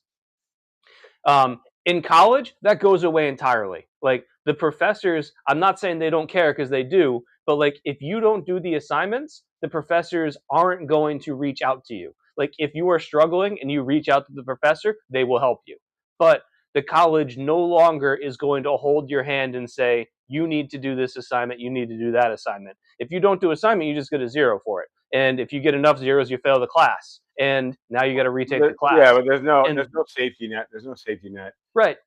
But here And well, here and you here's see a bunch of people in like their freshman year, like that were 90 or 95% students in high school fail. but there's a lot of. So I thought you were going in a different direction. Are you finished? Sorry, I didn't mean to Well, interrupt. it's like the fact that your interns are not sweeping up the spilled sugar or not picking up the cup that fell on the ground next to the garbage is because in high school, there's a janitor to clean that up. At home, their mom wipes down the counter after them. Well, there's And also it's the New like York I'm City drawing the culture. parallel between high school There, to college. Nobody is holding your hand anymore from home and or like college or whatever to working in an office. You're expected to do things for yourself and for others, and uh, you shouldn't have to be asked. but I treat these kids from these interns like I would like if you came to my house, James, if you came to my house and you just like opened a beer, poured it in a glass, left the beer on the counter, and walked away, and it spilled or something. I'd be like, dude, what the like? Are you stupid? You don't see that? I treat them like real people, and I think you know they may not be used to that. What I thought you were going to say is a transition from high school to college is in high school you live at home and your parents take care of most of the things. When you go to college, then you have to do your own laundry. You've got to plan your own haircuts. You've got to buy your own clothes. You've got to feed yourself. And that's a big Well, transition the for a lot feeding of parents to yourself is make. dependent because if you've got like a meal plan and there's like a dining hall or whatever, then all you really need to do is just show up at times that the dining hall is open. Agreed, but guess what? Now you're feeding yourself. Your parents are looking up for your diet, so that's how you Oh yeah, create yeah, yeah. freshman Like yeah, 15. So like there's that's where the freshman 15 comes from. well, Is like obviously now the nobody's booze. telling you what to eat, so you can just have burgers and fries every single day. Yeah, yeah, I had a burger and fry last week, and I felt really guilty about it. I'm not shitting on burgers and fries. I No, love them, but I like actually think it's a great. I try to do the burger with like the side salad, but it's it's just such a sorry meal, you yeah, know. But uh, but the but whole point is like you can't make every meal burgers and fries. But that's the what I was just going to say next. Like I had one last week. I felt a little guilty about it. All week long this week, I've had salads just to make up for the one burger and fry that I had last week. But when you're in college, you don't. Oh, it takes you a while to make that connection, and it may take you a while. It may take you 3 or 4 months to realize that you put on freaking 24 pounds or something like that, and because it's just very slow and gradual, and it's one day to the next. You don't think about it. Uh, but also like you know, I'm in New York City, so I deal with a lot of college students, and we see a lot of college students' apartments, and and a lot of these kids, it's so clear how maladjusted they are that like you can tell these guys are just wearing dirty clothes. They're like, they don't clean their dishes. They don't do dishes. It's just kind of like when you need a clean plate, you just kind of take it out of the dirty dish you know pile and clean a dish. And I mean I've been doing this the 17th year I've been doing this. I have seen all sorts of when people complain about bugs in their apartment. I know it's the people. Like it's not the apartment. Bugs Yeah, don't hang around an apartment with that's clean. And so like uh, and before I went to college, because like all the way through high school, like my mom had always done my laundry, and like yeah. before I went to college, my mom's like, yeah, like you're gonna have to do your own laundry now. It start like you're going to college in 2 months. You're doing your own laundry starting today, so you can get some practice. And then she showed me about like separating out the colors and like like hot and cold cycles. And then like I was like, I'm not doing any of that. Everything goes in cold. That's the best way to do it. It I have not done laundry since we lived together in South Carolina, and maybe a little bit in New York City, but I hated it so much in New York City that Well, because if you here's don't the have that an in-unit washer dryer, it's a pain in the ass. yeah I never in New York City I was always when I was doing my own laundry I was so broke I was always afraid to leave the laundromat when my clothes were in the laundromat because I was afraid somebody's gonna steal something because it was so freaking valuable to me. But my $14 button-up shirt was probably not valuable to anybody at all. But But even it's if it so like, but even if it just disappears, like yeah, that's at that point in your life, that was a significant expense to replace. exactly, yeah. Like I might have had to take a day off of work because I didn't have clean clothes for that day. The So what I used to do is I used to sit in the laundromat. But that means you got to wait for the clothes to wash, which is 35 to 45 minutes. But then you got to wait for them to dry, which is like an hour and 40 minutes. So it's like 2.5 hours that you're just locked into a laundromat. And I mean, this is a long time ago. Now we have iPhones. Then we had iPhones, but like it was still much more boring back then. But you still And can't do much. you Whereas couldn't like do if much. Yeah. So as soon as at a certain point, I found out that in New York City, you've got this wash and fold service where it's more expensive. you can drop the clothes off and they wash it for you and they dry it for you. But of course, after they dry it, they fold it. So it goes by weight. So the cost is by weight. I actually found out that it's only like $1 or two more for them to do that. So it's not, but here's what happens is everybody just takes their dirty clothes and puts in the hamper. So if you take like your sweaty clothes and your towels and things and let them dry out first, in my experience, it was actually cheaper because I was taking my Oh, towels, my workout clothes, and they had weight to them. So when yeah, I yeah, was no, doing like them, if you're you know, talking about like a week's worth of laundry, half of which are like workout clothes and stuff like that, like you're probably talking about like 5 to 8 pounds of water weight that could evaporate out. yeah, well, that was my hack. So it actually became cheaper for me. And here's the other thing: all these places that do the wash and fold, they offer free pickup and drop off in New York City, providing Well, in, that's in like great. a in like a 3 block radius or something. So that became my go-to, um, and I mean that was awesome. Yeah, I Uh, mean, I've got a washer and dryer in my house, so like I just grab my hamper, dump the stuff in the washer, and then I forget about it for an hour. And then like same thing for the dryer. It's out of my entire day, like it's 3 to 5 minutes of time spent. so we got to get back on track with All right, your adulting. Richie notes. I got another beer here uh, to open up, which I'll introduce in a second. But I want to get back into this Hey, because this to is me all it's super about. relevant because I'm dealing with these interns. I got 2 to 3 more weeks left with these interns, which I love these guys. They're really cool guys. But no, I'm off camera here. But I want to get into this because I want to help these because I like these guys a lot and they're young guys. But I want to. They're at this key point in their lives where like they either can continue being kids and not take responsibility. And I told this one guy today, I was like, man, he messaged me yesterday, a half hour after the time he was supposed to show up, telling me somebody came up, he couldn't be there. I messaged him back and was like, bro, this is strike two because you knew you weren't going to be here an hour and a half before. Uh, so talk to me tomorrow when you come in. He talked to me and I was like, man, I don't like harassing you, but I want you to be a better person. Like I like you. I think you're a nice guy. I think you're a smart guy. I want you to be a better person. I can't just hope you're going to be a better person. I need to push you to be a better person, man. And if I'm not pushing you, then you're not, then I'm not doing my part. So I'm sorry for being rough on you. Sorry, but so all right, go back. You were leading a topic there. Well, it's you've got all these people that like that are between 20 and 30 that through various processes have had their hands held in a bunch of different ways, and like to a degree it's hard for me to find fault there because like they did they didn't necessarily ask for their hands to be held. They just were. And Correct, correct. People aren't growing up. I mean, they are. They're saying help, help. But no, it's but it's like think the about it like parents this. and the adults around them saying figure that shit out on your own. No, but yeah, I want you to think about it in terms of like when we were growing up, like for like using computers, right?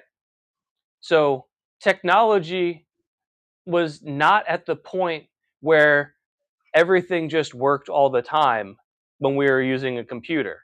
Like you needed, if you wanted to play a video game, like you might need to understand how to install it and actually run the program that installs it. and then you might need to, like, if something screws up, you might need to find the files for that game in like the file tree, and actually go to that folder that holds the program and like make fixes. And then Nothing major. if You your don't need to hard be a drive computer programmer, then if but your like, hard drive is full, you got to like reconstitute. I forgot that whole like yeah, thing where you say, defrag well, the hard drive and like, defrag.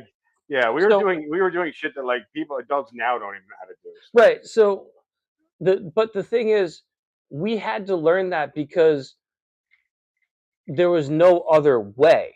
Like, there was not the option to have your hand held, and it makes me think of like somebody, I don't remember where I saw this, but someone was talking about like, oh, look at my 4-year-old like using like An this iPad. smartphone, Yeah, yeah, or like iPad or whatever. She's so a smart smart. phone.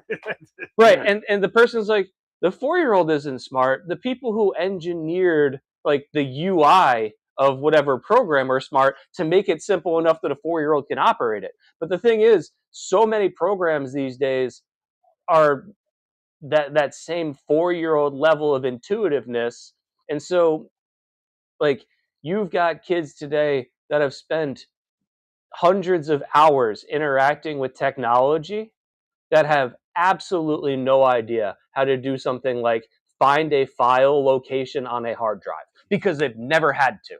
On that note, And just real quick, I got another. Oh shit! I'm going to be on the floor. This is an Allagash triple.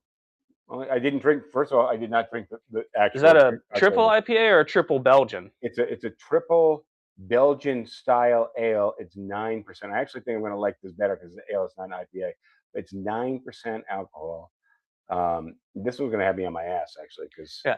But because I so ran talking before about this. like kids having their hands held today, like the kids didn't have a choice. Like the technology that they inherited to start learning on was all by default in hand holding mode. So The UI was just exceptionally forgiving and overly intuitive. So like you and I had to we were faced with new technologies, having to understand the technology. and Now lots of people are people our age were. It's not like we're not unique. no, well, you and I, yeah, well, I think to a degree, you and I are unique because a lot of these guys forgot that, and a lot of them actually didn't interact at our age. A lot of the people that were doing what we were doing, we wanted to play games and use this stuff. Uh, there were not a lot of other kids that were our age doing that. There were older kids, but and I mean, for us, it just figuring things out was part of what we did. Fixing a car was part of what we did. Hiking and using a map was part of what we did. It was if you wanted to do something, it did not matter. You know how many things I start doing that I have no idea how to do that I'm just like, well, it can be done. Like this is why I have limited respect for doctors and attorneys and experts in certain fields. I have respect for them in the sense I have respect for an athlete, dedication. But I don't think that you are inherently somehow gifted or blessed. I mean, some athletes are and some professionals are, but for the most part, like you don't need to think that you're above me. We're both capable Well, people, and it's a capacity issue. Um, I really wanted to become a lawyer at several different parts of my life, but the idea, the career of being a lawyer, where you're out the door at 7 a.m. and you're working until 10 p.m., um, it sounds terrible. and the vast majority of lawyer work is not the sexy stuff that you see on TV or movies. Exactly. Yeah. I mean, that's exactly. You just sat in an office, like doing reports and reviewing case files and looking up, precedent law and things like that. You're Even not. even looking up precedent law is more interesting than what a lot of attorneys do. Exactly. Exactly. Um, Once I started learning that, I was just like, no. And that's for the same reason I dropped out of engineering. I was fascinated by physics and maths. So fascinated by it. It just for me, you were like uncovering layer by layer of the onion of just how the world and the universe operates. But all the jobs that were tied to that and the lifestyle that would be involved were not yeah. cool. So Um, more about this kidult stuff because this is what I want to zero in on. more about what? The kidult. Well, I mean, I'm there's two things that we're talking about, because one is like how underprepared, like the like I guess college age, like anywhere between like 17 and 25 right now, how prepared they are. And there's considerable debate to be had as to like how much of it is their fault and how much of it is society's fault for underserving them.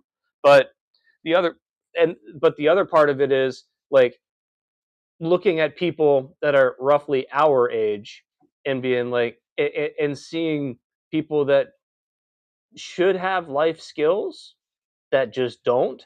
And also just the general idea, and like I know that you've experienced this, like when it comes to like especially being a parent, is like a lot of times like you have no idea what you're doing and you're just making it up as you go along and hoping that like feigning competence appears the same as actual competence. So two things: looking at the 17 and 25-year-olds of today, and saying, has society failed them, or are they Are they just failing are they themselves? failing themselves? I will tell you the same thing about us.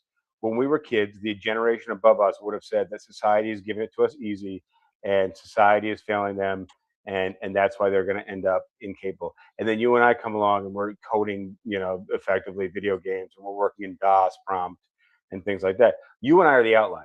And I'm going to say the same thing about the 17 to 25-year-olds now. It's going to be the same generation of idiots that move forward, and there are going to be some outliers.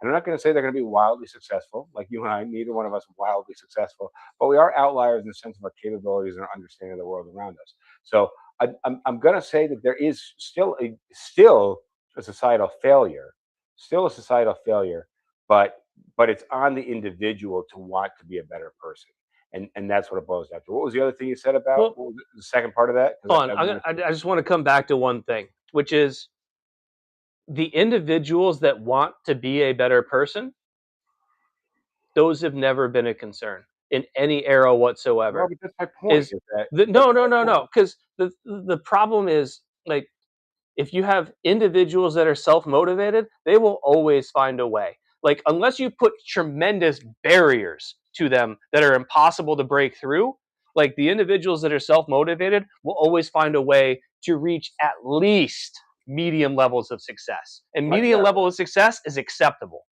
but But I'll go with you. I think there are a greater number of people who are going to just grow into ineptitude.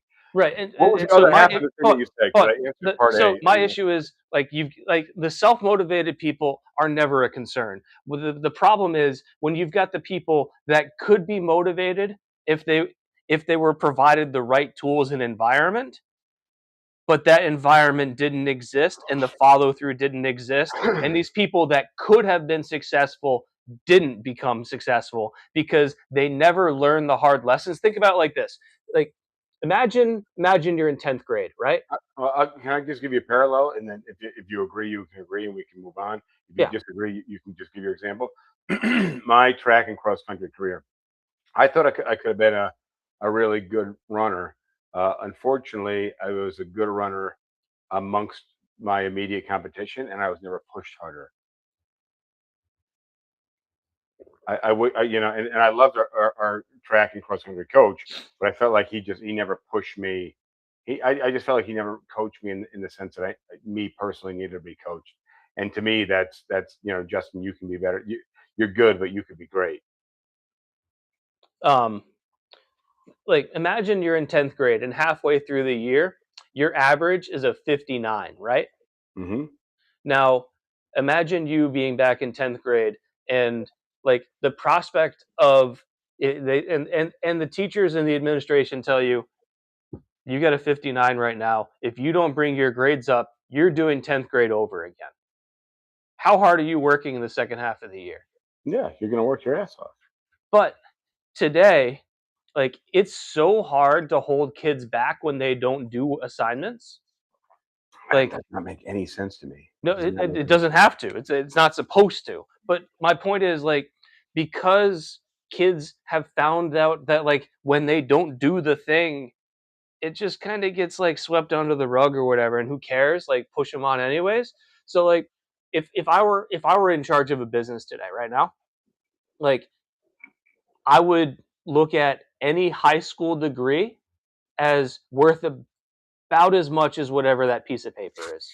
Like, I want to see other things, because unless you have like a truly exemplary high school career, like I'm gonna be like, anybody can pass high school. All you needed to do was like show up and not get arrested, and you pass high school.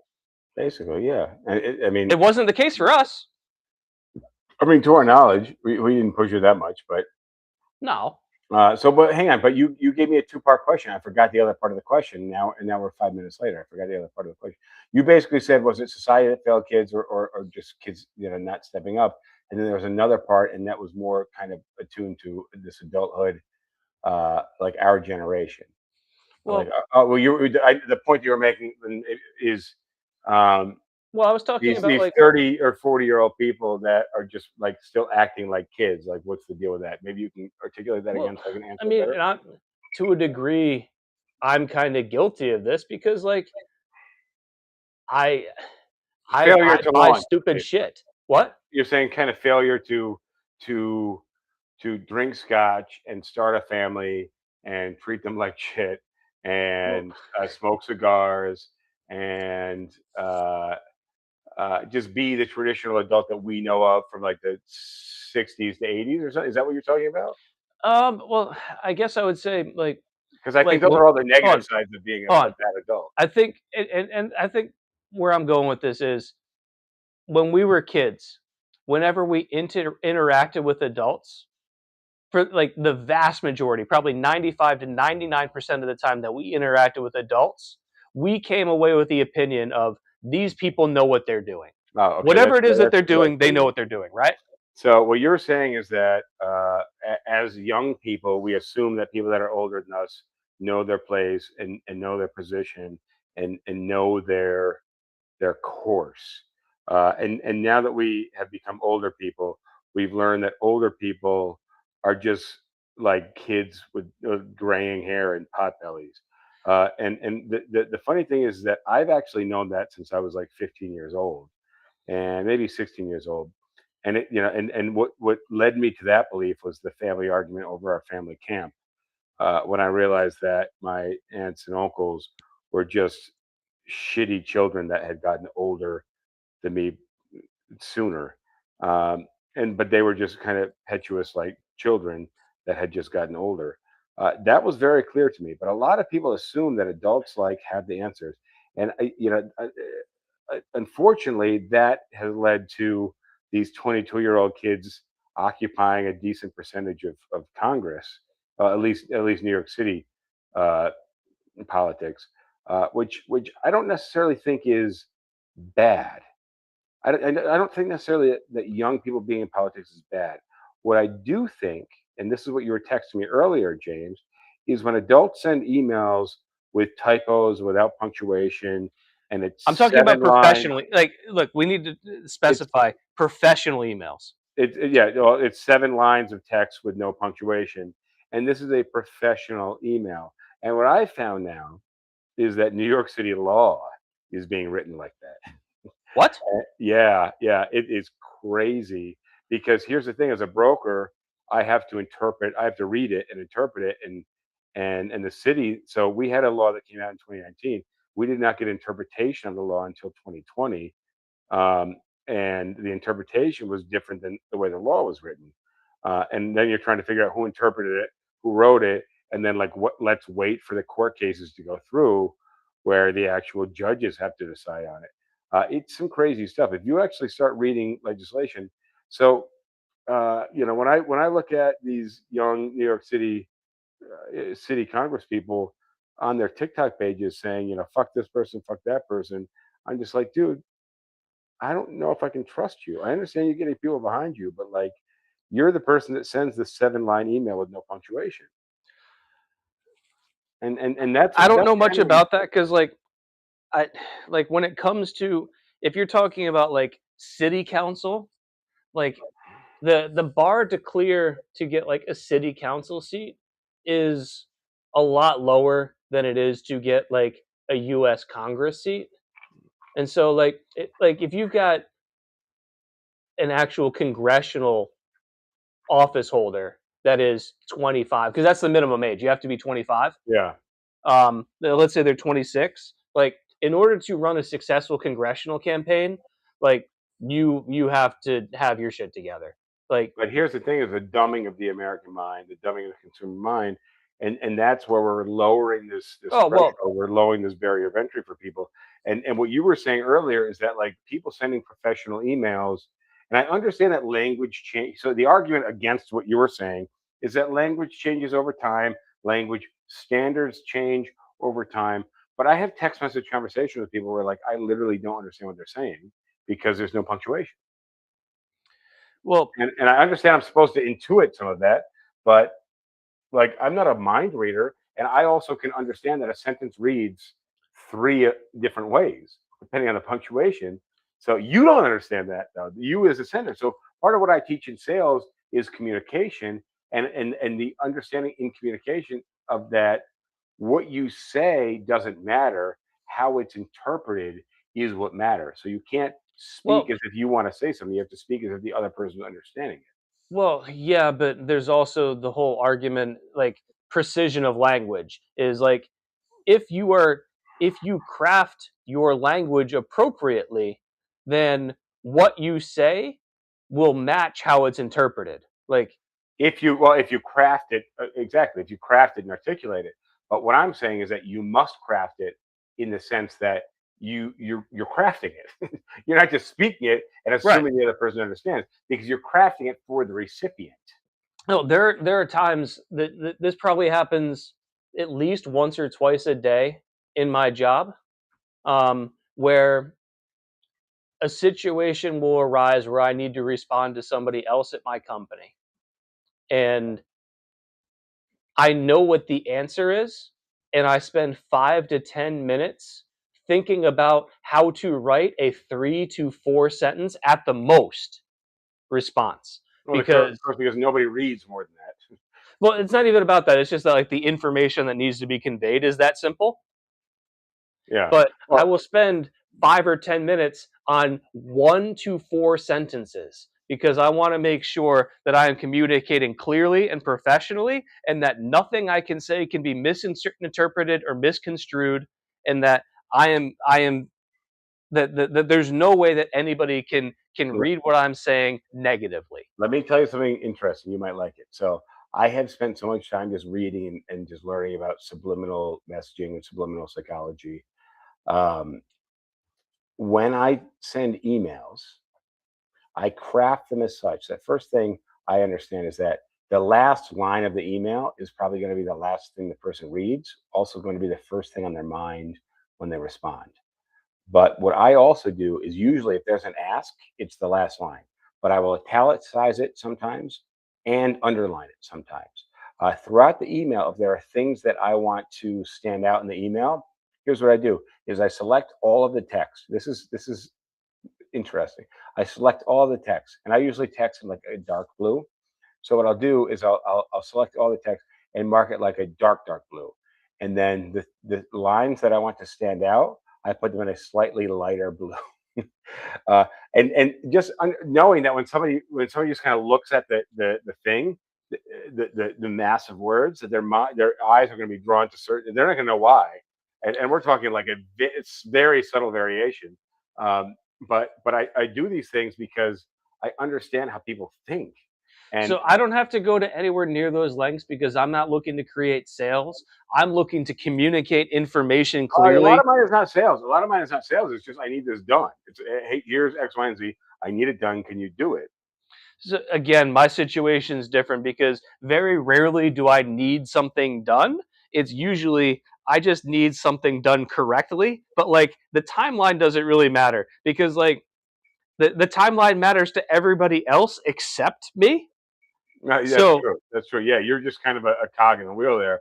But uh, well, but it's yeah, it's my job is to make sure that stuff goes through correctly, and like, everybody else cares about when they are going to get paid because, like, they don't get paid until, like, the mortgage closes. So, like, if there's a delay, they that means that they're not going to get paid. So I will never be the source of the delay because I will respond promptly. But, like, if it takes you time to execute the request that I am making of saying this is what needs to be correct, here's what you need to do. If it takes them 30 minutes or 4 hours, I don't really care. Yeah, it's I just need them to understand what needs to actually be done. exactly, but that's an articulation issue, and I think you probably do it very well. But Well, also, that's why I spend 5 to 10 minutes sometimes crafting a 1 to 2 sentence email. you Is and I, here's a funny thing, is that you and I in I think eighth grade English got in so much trouble. What was the teacher's name? Mrs. Tracy, Martone. something Martone, Miss Martone. You and I got in so much trouble in that class, and that's a class about sentence structure and punctuation and like that. Diagramming sentences. Yeah, I mean that is a true like breaking down the English language. Past participle. If you were to ask me to diagram a sentence today, I couldn't do I it. don't think I do, but here's the thing: is you and I. I think you and I had such a great grasp on English, is that and it allowed us to just do total fuckery in the class. But I was rougher than you because I think this was one of the first classes that you and I had together. So because you didn't come back into high school Until eighth like grade. until the eighth grade, and this is one of maybe two, maybe one of one classes that you and I had together. And here's the thing: is like you're smarter than I am in a lot of these academic things. You probably had a better grasp on a lot of this, but here's the thing: is to We both me, hated her. but no, yeah, we did, and I think like I might have hated her more than you did. I think as an adult, like I would grab a drink with her just because I just don't think she was a great teacher. Um, I I think that she had misery in her personal life that she took out on the class. I agree with you. I agree with you. But then she also had the other teacher that came in, Mr. Grimler, Who we loved. who we love. But also, here's the thing: is you and I were still too boisterous and distracting in class, and I think either him or somebody else pulled me out of the class. So Justin, I understand, like you understand all this, and you guys are having fun, but you're taking away from the other people's education. Oh, And well, I was like, and also, this is a college kid who's like coming here to teach things. he was a Uh, student teacher. he's a Yeah, we should student give a teacher. little bit of background on this dude because he was actually interesting. So hold up. So we had an eighth grade English teacher. Her name was Miss Martone. Not to shit on her, because I just said I'd probably grab a drink with her, but we didn't like her as eighth graders. And James and I was our first class that we had together after being friends from kindergarten or first grade. Uh, and then James went to a different school for several years. So then he came. We were friends throughout that time, but that was like we were friends on our own time. But now we're at the same school together. So Again, so so now now we have a class together, and obviously we're doing a podcast together. So like we can like bounce ideas and conversation. We kind of understand the way each other think. So now we're in this class that we both think is bullshit because it's like English. Like and we understand it already. And here's yeah, the thing: we speak English. is that no, yeah, but here's the thing: is that like all the shit that was taught in that class, like I did not pay attention to that class at all, and I'm very fucking proficient at it in my everyday regular life. And nobody I interact with is. Nobody I interact with understands the things that I learned in eighth grade English about So sentence structure. I just remember. So then It we was had sorry, it just to was pull everything back. And then third we had quarter of the year. We third had a quarter. You're student good. teacher come in, and like the first 2 quarters we had been dealing with Martone, who we didn't like. I probably disliked more. Then we have this student teacher come in, and remember we're eighth graders, and here's a guy that comes in a wheelchair, So eighth graders, and by the way, are the worst students you would ever want as a teacher. yeah, no, eighth graders are the James worst. so he understands. Yeah, He didn't even think to explain that the worst time to be a teacher is this kind of hormonal imbalance group of kids, and then they're just snickering, and they are just picking fun at everybody. They're ripping each other apart. They're ripping themselves apart. They're ripping the teachers apart. These are the snottiest, most prick type kids around. they're And just and and and cruel here for their here own rolls in pleasure. here rolls in a 21, 22-year-old kid was a student teacher in his wheelchair, who was paralyzed from the arms, or waist chest down, down. because like what he did is like he immediately then he props himself up. He had this wheelchair that had this device that like he could like make himself Oh, stand up in cool. the wheelchair. By the way, he got like points immediately in my book because my father was paralyzed and just had a wheelchair. He moved around the house. I loved riding on the wheel and sitting in the wheelchair myself, rolling around. This dude shows up, sits in the wheelchair, and he goes like this. And now he's locked in. It's like locked in under his arms and around his waist. He's locked in, and now he can like write on the chalkboard on the top. And I was just like, that's cool as shit. And he was a really cool, nice Well, nice he kid. Really completely cool.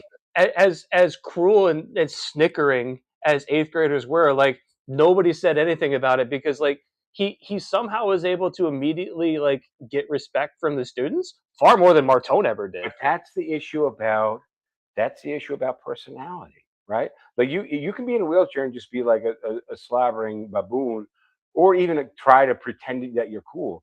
But this guy was, he was like 21, 22 years old, he's in a wheelchair, but he just made himself relatable, and he owned his being in a wheelchair, and it was never an issue.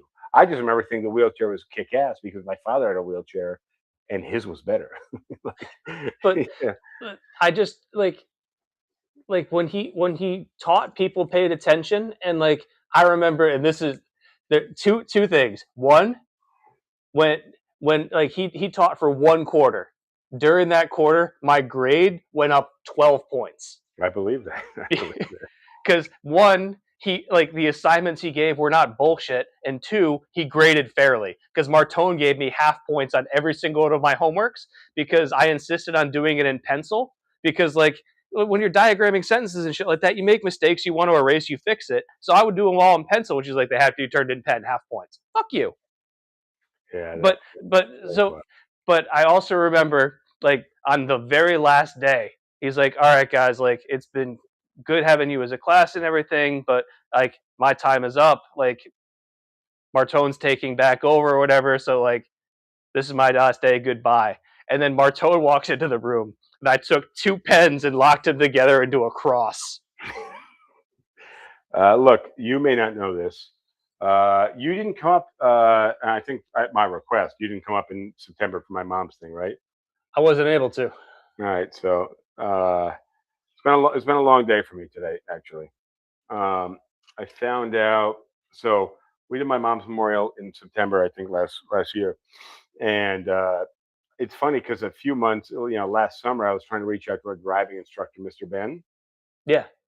and because we spent a lot of time just driving with this older dude, and he was super charismatic and super fun guy.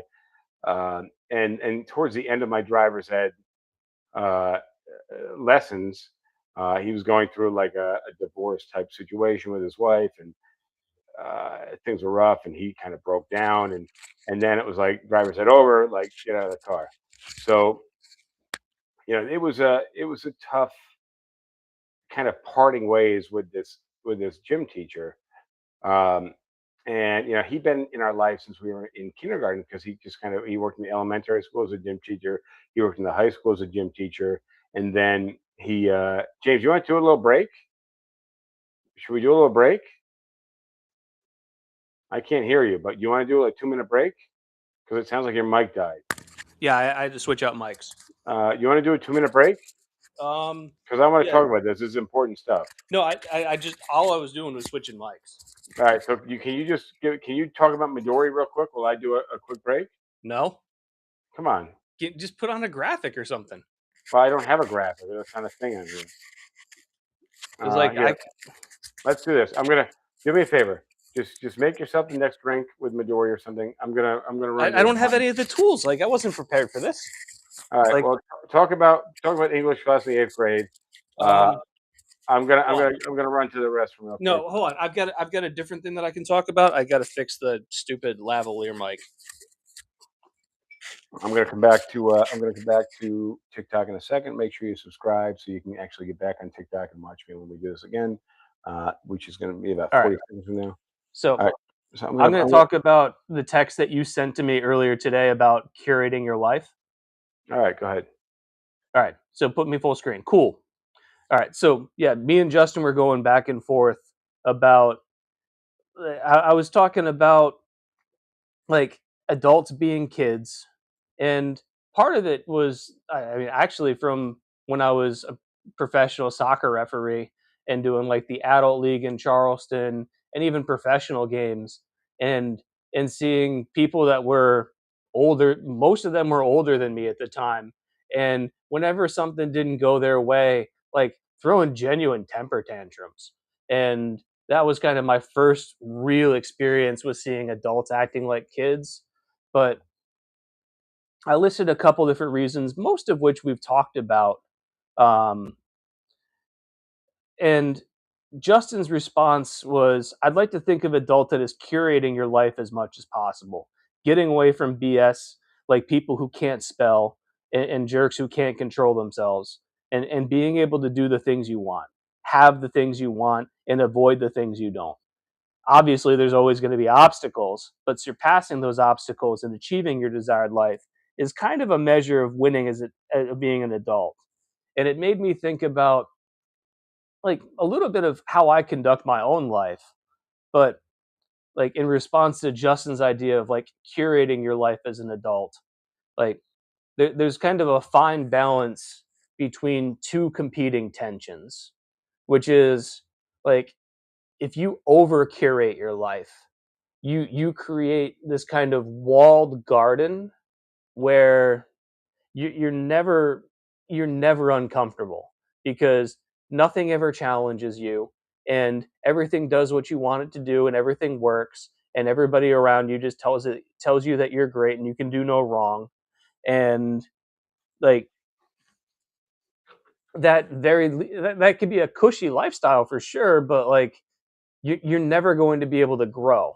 On the Grow is other exactly hand, what I would say. Yeah. on the other hand, like the other side of this coin is like pushing yourself and trying new things and expanding your horizons. And the downside of that is you can end up extremely stressed.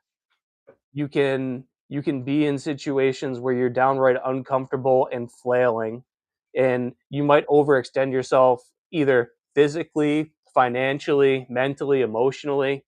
Like, and so like there's a lot of times where like I'm quite happy to just not interact with anybody at all for multiple days in a row.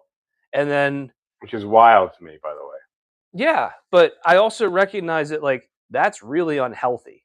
And like I think that I actually have a pretty good balance now because like I've got pool league once a week, and on the weekends I almost always have people over at least on Saturday night to play pool, and I'm usually playing pool with people like 2 or 3 other nights a week. And Do so you do any activities that are not billiards? um socially, not really. But like after work today, so I got off of work at 7 and I did 12 miles on the bike. That's not a bad ride. That's not a bad ride, by the way. I only So did like 2 miles on foot, but uh, what's your 2 mile time right now?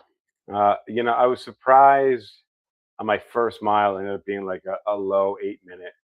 But I've not been running at all. I think the one coming back was a little over 9 minutes, which is wild because I think last summer I was around 7, for best. And the summer before that, I think we were challenging each other, and I was getting under 6:30s. But that was a no, you were at a 6:50 for a single mile. Maybe Really? like 6:45. I thought it was closer to 6:30, but I really hurt my foot. So I've been got a new pair. I got Brooks shoes now, but I don't think that's going to be a long term solution actually because there's a lot of movement inside the shoe I don't like. There's a lot of space inside the shoe. But I have been the beginning of this from the beginning of this year. I have been kind of really avoiding cardio altogether because I've been trying to actually get a lot of muscle mass because I'm really afraid going into my 40s uh, that it's going to be tough to put on muscle mass. So I kind of challenged I said I was going to do two things when I turned 40, and that was steroids and yoga. I don't know where to get steroids, and I tried yoga. I sat down on my floor here in the gym bar area. I put a yoga thing on. So first off, can't find steroids. Okay.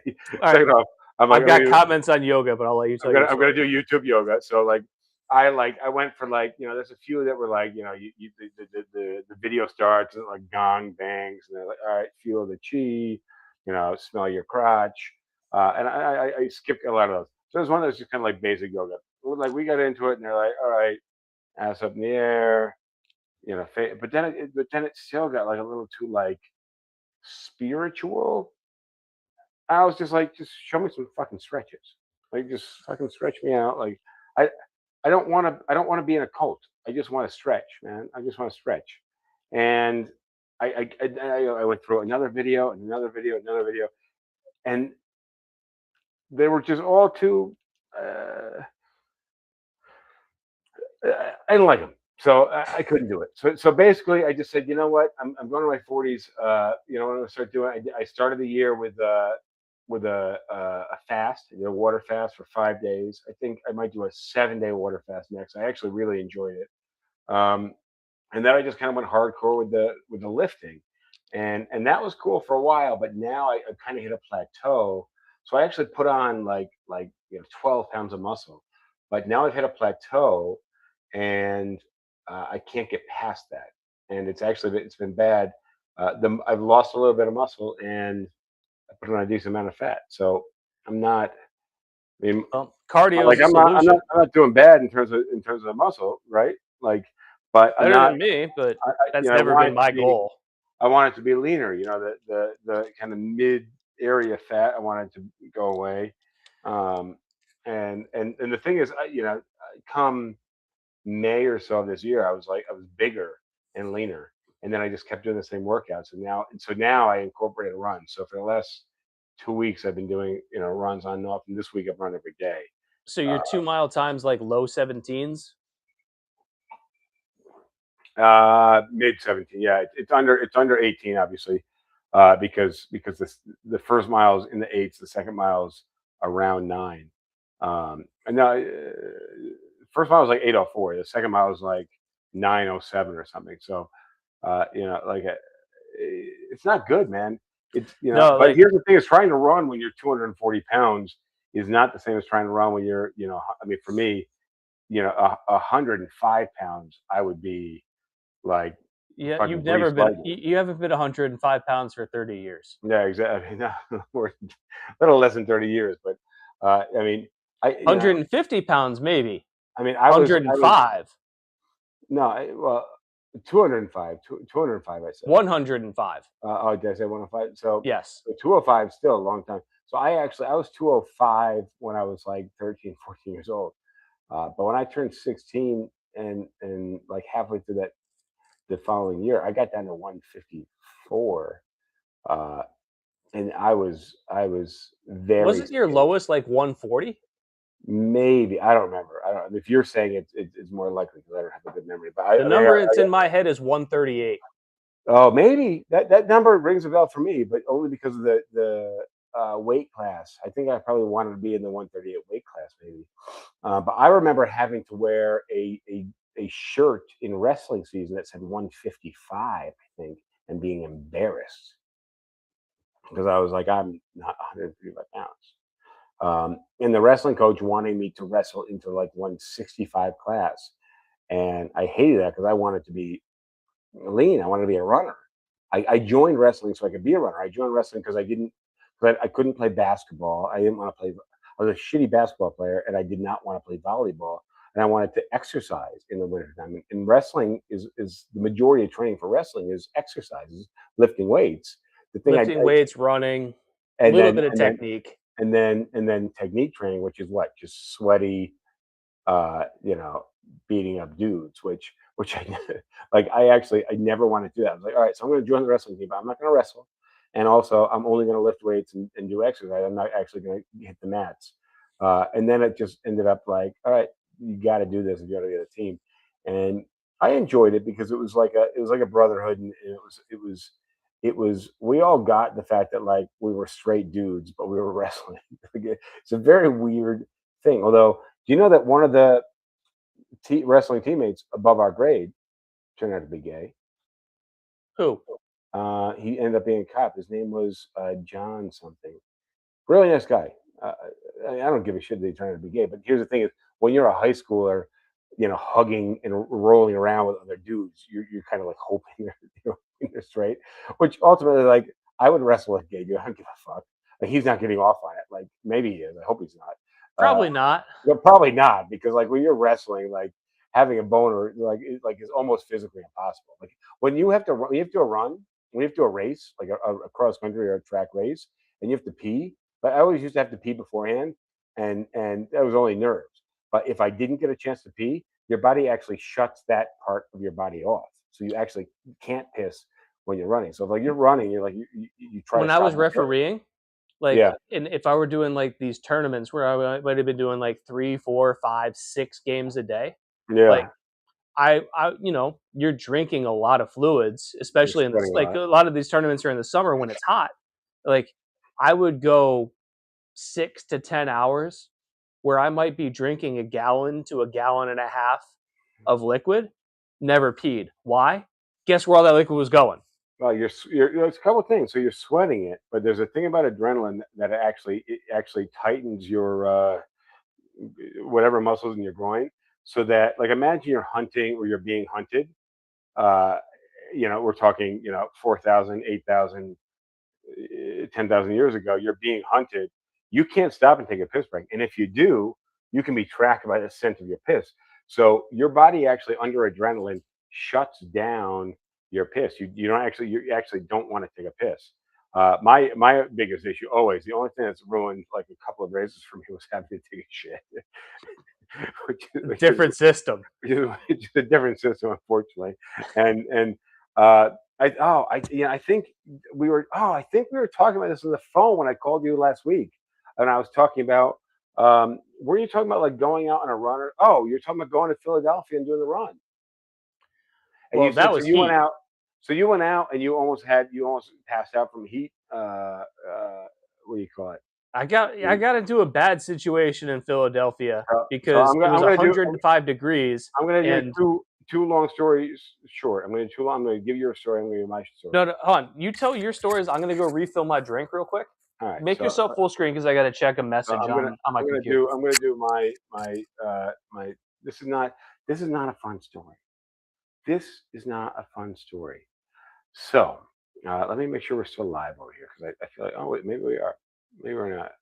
Um, I think we're frozen. I'm gonna unfreeze it and redo it. So that was fun. All right. Um, so I'm going to tell you a story in a second that is not a fun story for me, only because I am the subject of a not fun time. And uh, so so here's what happened. I used to run a lot. I used to wake up every day and I used to run 3 to 5 miles every morning. I was much more athletic. Uh, yeah, I worked in Midtown. I lived on the Upper West Side.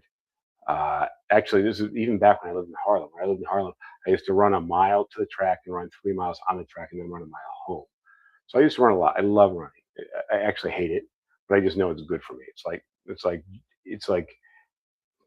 It's like chewing a vitamin that's a swallowable, like not a chewable vitamin. Like it tastes gross. I don't know. Uh, so I used to wake up and run, and and here's the thing: like, people say, oh yeah, you run in the morning, you work out in the morning, it makes you wake up, and makes you start your day like so vigorous and so full of energy. I disagree. I think if you wake up in the morning and you go for a run, and then after the run you're like, take a shower, you come out of the shower, but like you're still sweating after the shower, and then you got to put clothes on, and your like clothes are kind of like damp and dank and wet. That's not cool. That's not nice. Um, it certainly wasn't nice for me. So, uh oh, no, we're not allowing a co-host. So I used to wake up and run, and then I come home and I'd like have breakfast and take a shower and probably still sweat into my clothes. But I'm hoping James is coming back because I want him to hear the story, for Christ's sake. The story I was supposed to tell him in the car the other day. So what would happen is I would get to work after, like, doing the run, sweating and everything, and I would just be exhausted, because I ran 5 miles before 9 o'clock in the morning. and I got to work at 10 o'clock in the morning, and I was exhausted. That's fucking exhausting. So I ended up dating somebody who was like super healthy, and her goal was to drink tea at night that would make you wake up and have to take a crap. It's called ballerina tea. Have you ever heard of ballerina tea? It does make you wake up and have to take a crap. Now, I have a very strong constitution, and I bust a lot of people's balls about their constitution. When I say constitution, I talk about what makes you up, what makes you a strong person, what makes you like if you eat bad seafood but you have a strong constitution, you'll get through it. If you have a strong constitution and somebody comes to you with like a sneeze or a cold or a flu or something, you're a strong person.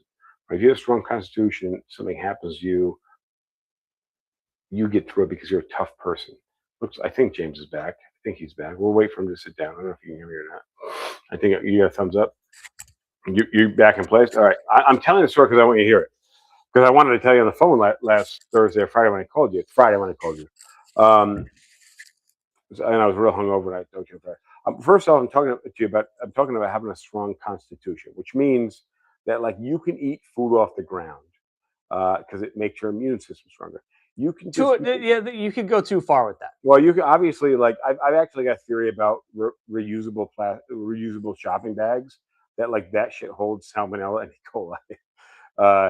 But I'm just talking about having a strong constitution. Like shit happens to you, and you can just bounce back.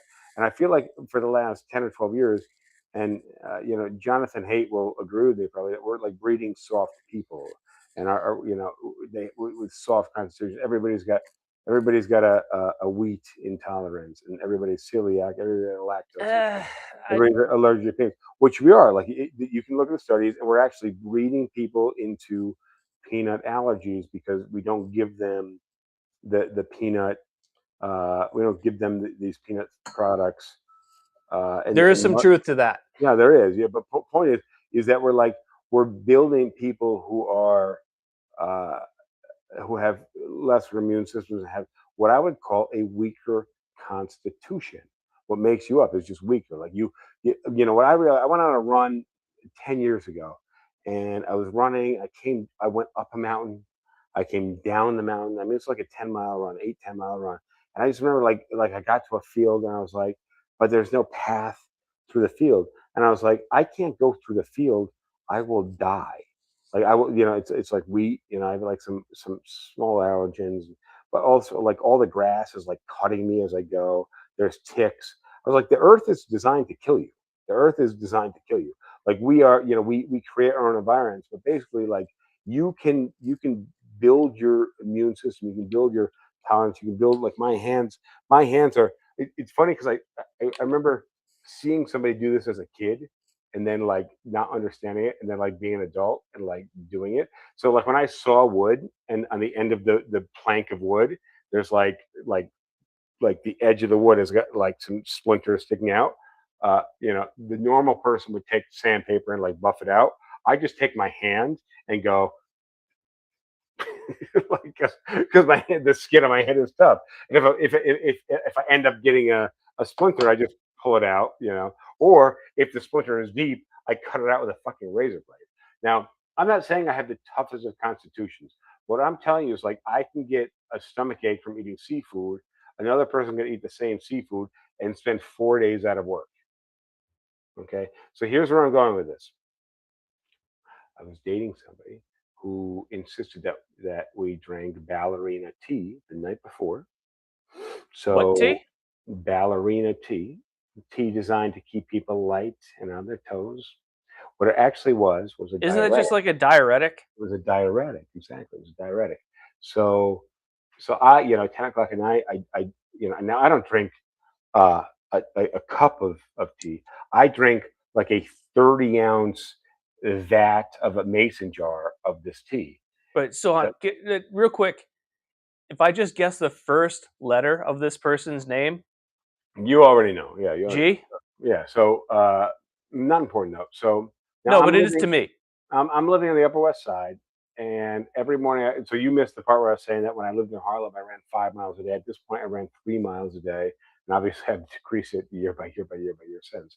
Uh, so here's what I'm doing. I'm living in like a luxury building. I jog out of my building with like my posh like Lululemon type whatever the bullshit. I'm sure it wasn't Lululemon, but I jog out of my building. I go down to the Hudson River. I run along the river. I'm just bopping along, bopping along. Now me, I'm not thinking anything of what I drank the night before because I just know it's not going to affect me. So now I get a mile and a half to 2 miles out. Like I get like at my turnaround point, and I'm just like, all right. So I feel the feeling of having to go,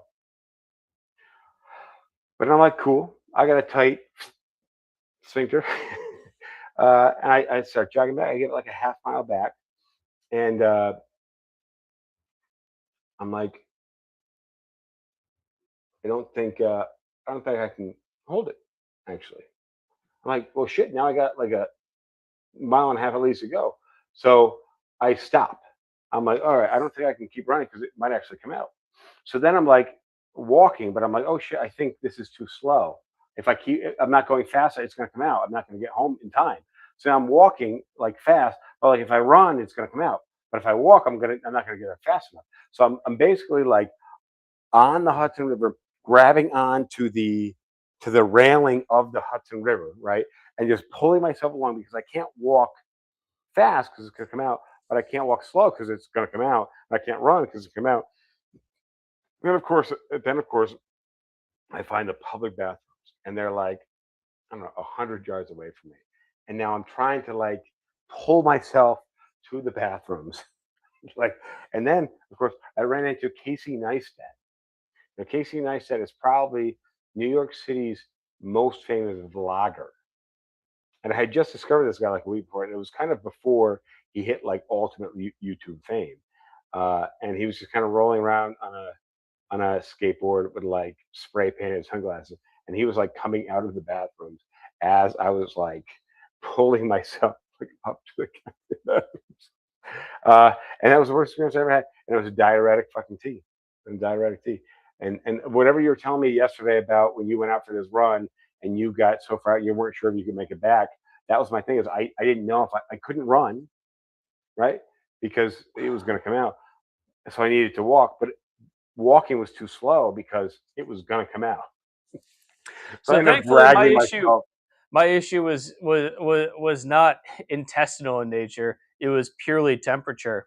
Where I map out this route where I'm going to run from the place that I was staying, and I was going to run down to the river, run up the river path a little bit, go to the Philadelphia Museum of Art, hit the Rocky Steps, run up the Rocky Steps, and then it was like maybe 3/4 of a mile back to where I wanted to, like where like to home, right? But the issue was you ran it. You were in Philadelphia, the birthplace of America, on the 4th of July. So they had fencing up around the Philadelphia Museum of Art was where they were setting the stage for this giant 4th of July production with a whole bunch of artists and all sorts of crap. So there's fencing all around it. So like and also it was hotter than I was expecting it to be, and I was expecting it to be hot. But like I get about 15 minutes into my run, and I had planned the Philadelphia Museum of Art as my like the farthest I was going to be away from home. I was like, at any point I can just bail out and go to be home, and I'll be fine. But now I get to the Philadelphia Museum of Art, and all of my ways back are blocked by this fencing. At the same time that like I'm realizing this heat is a problem. You need water and you need to cool your brain, basically. Yeah. And so like I stopped running and I started walking, but now like I can't just walk directly back. I ended up probably having to add like a whole mile to my journey, Did which you when walk you it or did you jog it? I walked it. Yeah, yeah. But It's how tough is it for you?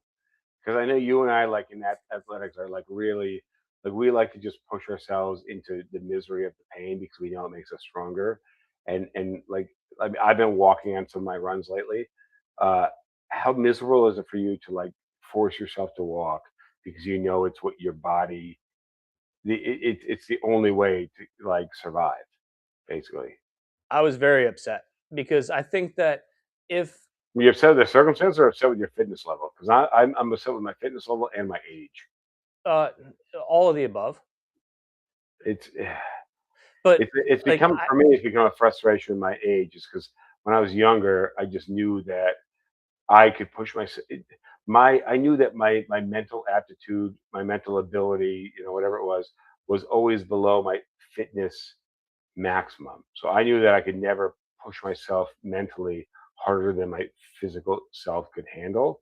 But now it's the opposite. Now I just know that I have this mental ability like and my actual body can't handle I've been I've especially through refereeing and like the times when I was in like my early 20s and doing like 6 or 8 hours of games in a day. Like I know how to read what my body is telling me, especially when I'm running. And so yeah, like when I was on this run in Philly, like I got to a point where I was like, no, wait, you're actually in trouble here. Like this is not good. And I was eventually able to find like a public fountain where I was able to like douse myself in water. it. You drink it? No, Interesting. Good, no. good, smart, smart. But But so I mean, I eventually made it back home and like the first thing I did, I'm like just laying in just my shorts. Like I took off my shirt and I just laid on the floor like spread eagle, and I left like a huge puddle on the floor, carpeted or hardwood or tile? like plastic.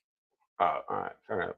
Um, cool. So But I don't. like I actually I'm concerned lately about the post run cool down and how it affects your fitness. So like always, back where I grew up, when we had a pool, you had a pool too.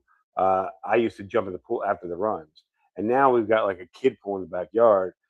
Today I went for the run. I was like, jump in the kid pool, um, but to cool off and like. But I wonder if actually like decreasing the body temperature overall actually actually is bad, no, it's basically, not. because it cools your body down. So basically, you stop burning the calories, your No, no, body no, no. stops being in hyperactive mode, and then also the healing process. I don't know if it starts taking place sooner or if it's more delayed. So, what are your thoughts on that? Because I'm you seem going to jump in to there and say it's not. defer to my time as a professional referee and the time that I worked for a professional soccer team, Hmm.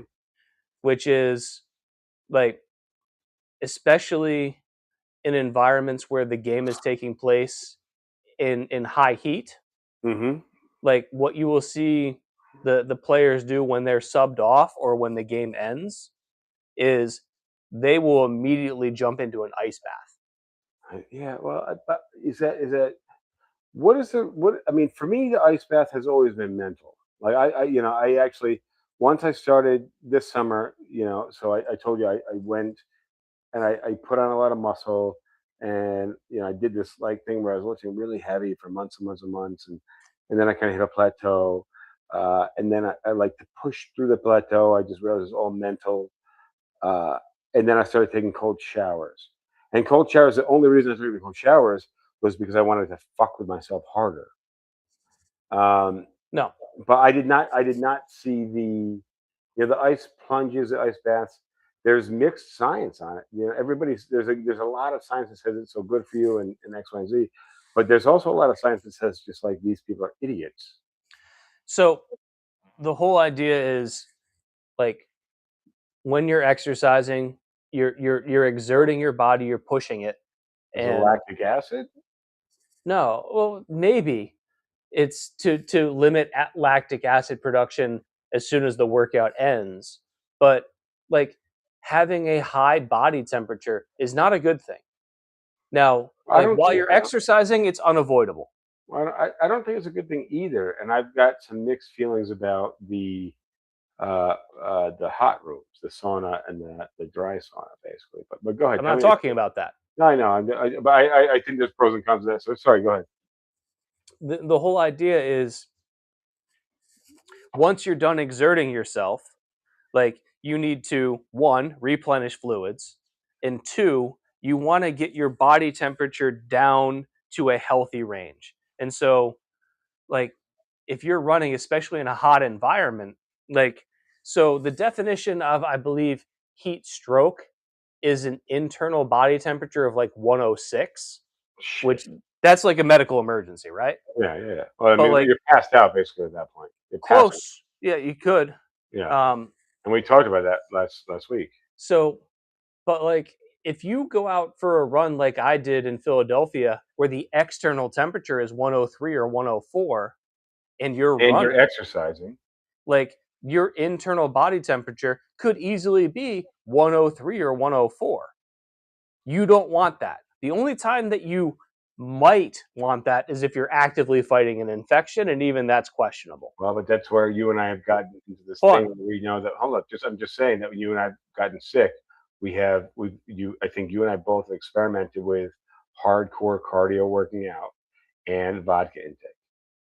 Yeah, well, So but just saying, just the, saying.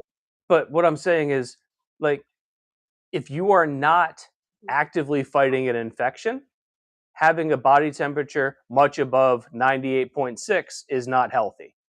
And so the idea is like you're exercising, you're raising your core body temperature because your muscles are working, they're creating more heat, whatever. But as soon as you're done, you want to bring your body temperature back down to the range that it is. Now, for like the professional athletes that I was working with when I was at the professional, like at the pro soccer team, and like I remember there was one summer where the pro team played against a team from the English Premier League, the Bolton Wanderers, and Mm. like they had like 3 or 4 tubs outside of like the locker rooms that So were they're very all close, yeah. that were filled up all the way with water and ice. And as soon as a player subbed off, because again, like the climate in England in July is not like the climate in South Carolina in July. Yeah, And so these so guys are all just not used to it. right, so as soon as they subbed off, like as soon as like they got like their debrief from the manager of like you did this good, etc. Else, the trainer's like, get in the ice bath right now.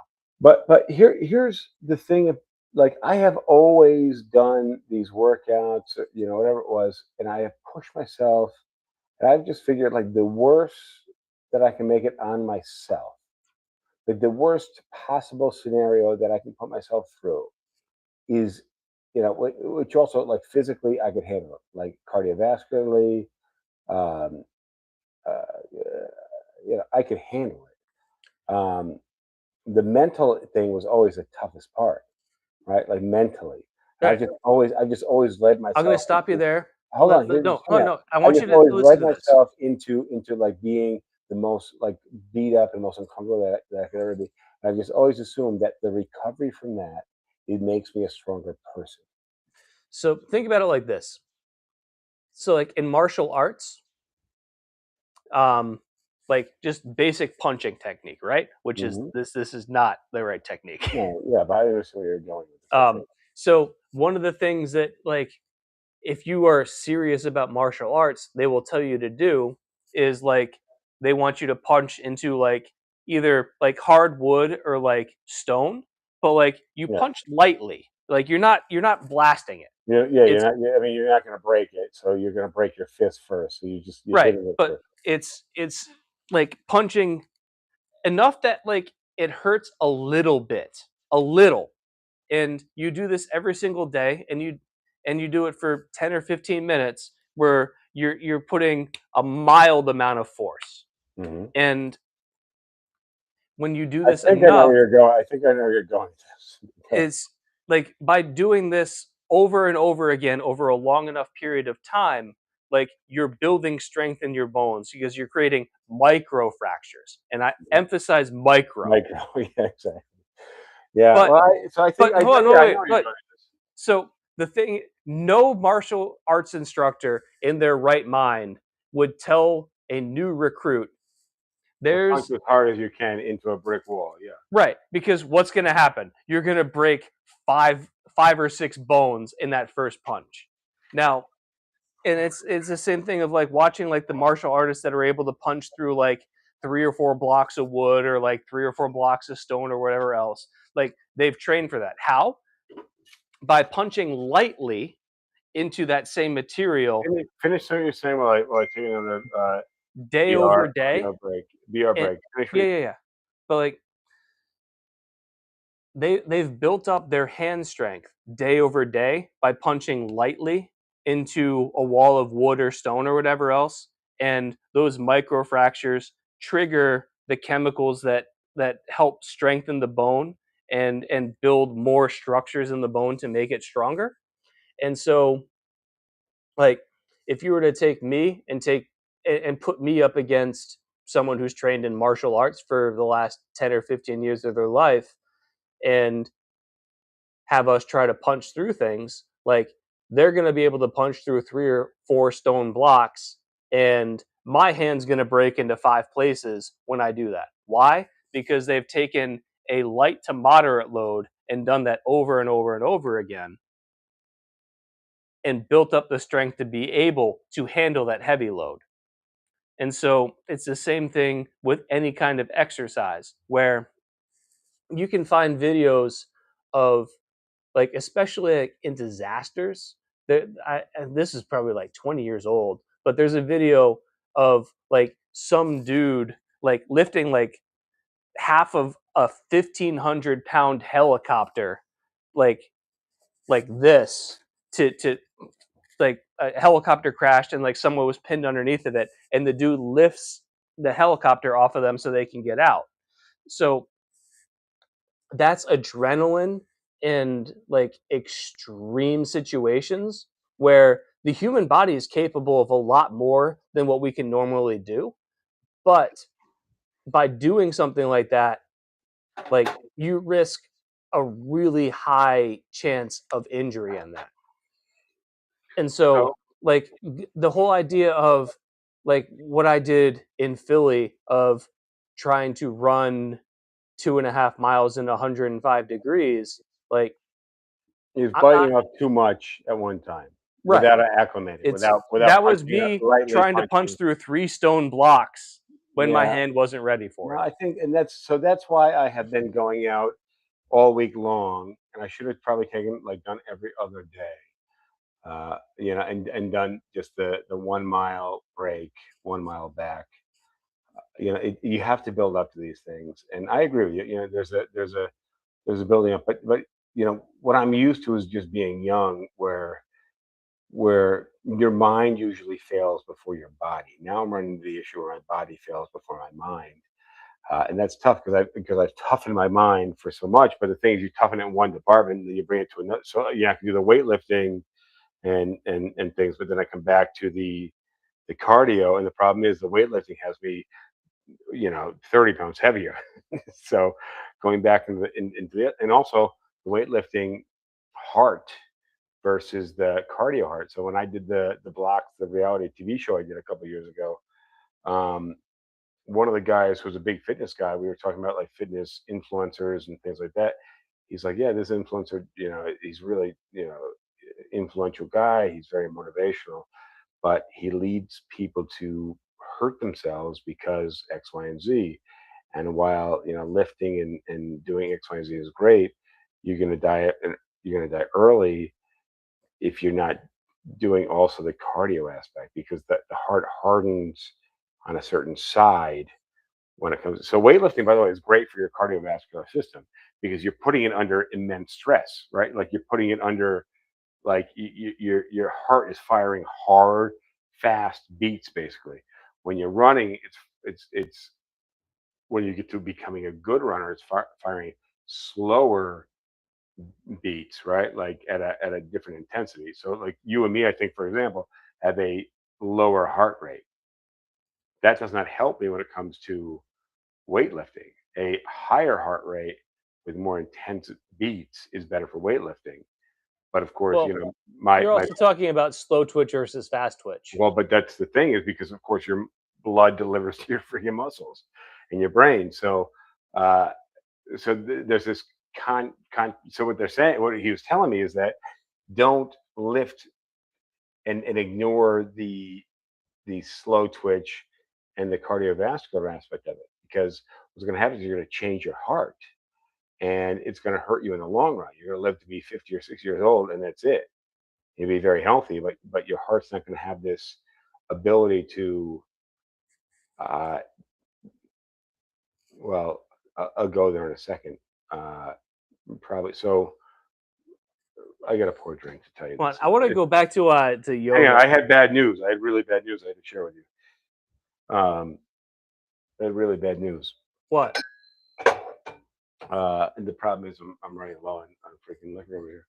That's the bad news. Well, yeah, that is some of the bad news. But look, so I got bad news. It was a very difficult day. Uh, uh, so so you know, you didn't come in September. I wish you had, but like I didn't want you to come up because you didn't have to, and it would have been for me, um, not not for anybody else. Um, so my mom passed away in January of last year, uh, and that was tough. Uh, and we dealt with it, and it was what it was. We decided we were going to do a memorial for her in September because when she passed away, it was winter time, and we had a lot going on. My sister doesn't live here, so we decided that we weren't going to do like a traditional funeral immediately after. She wanted her wishes were to be cremated, so we had her cremated, but that kind of effectively also bought us time. Um, but we want to do a really nice memorial for her, and you came up after she passed away. Thank you for that, In January, yeah. and you were there for me, and I appreciate that.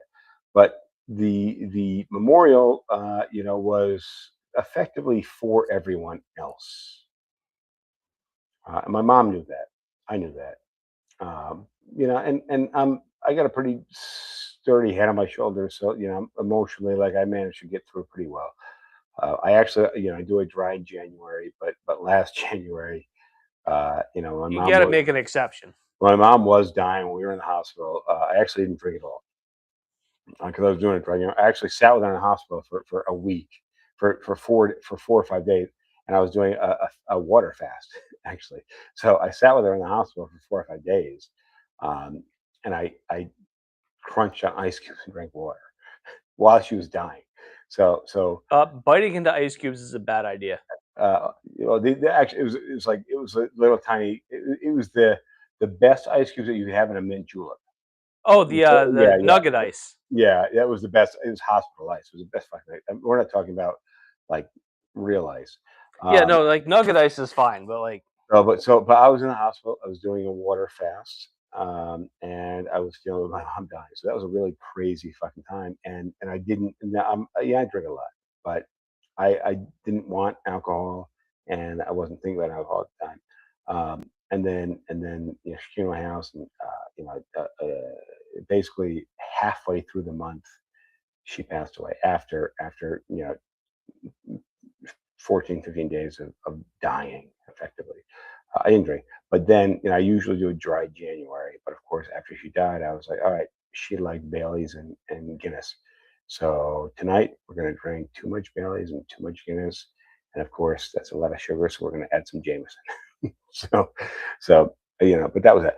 But I got through the month, and I managed all right, and it was okay.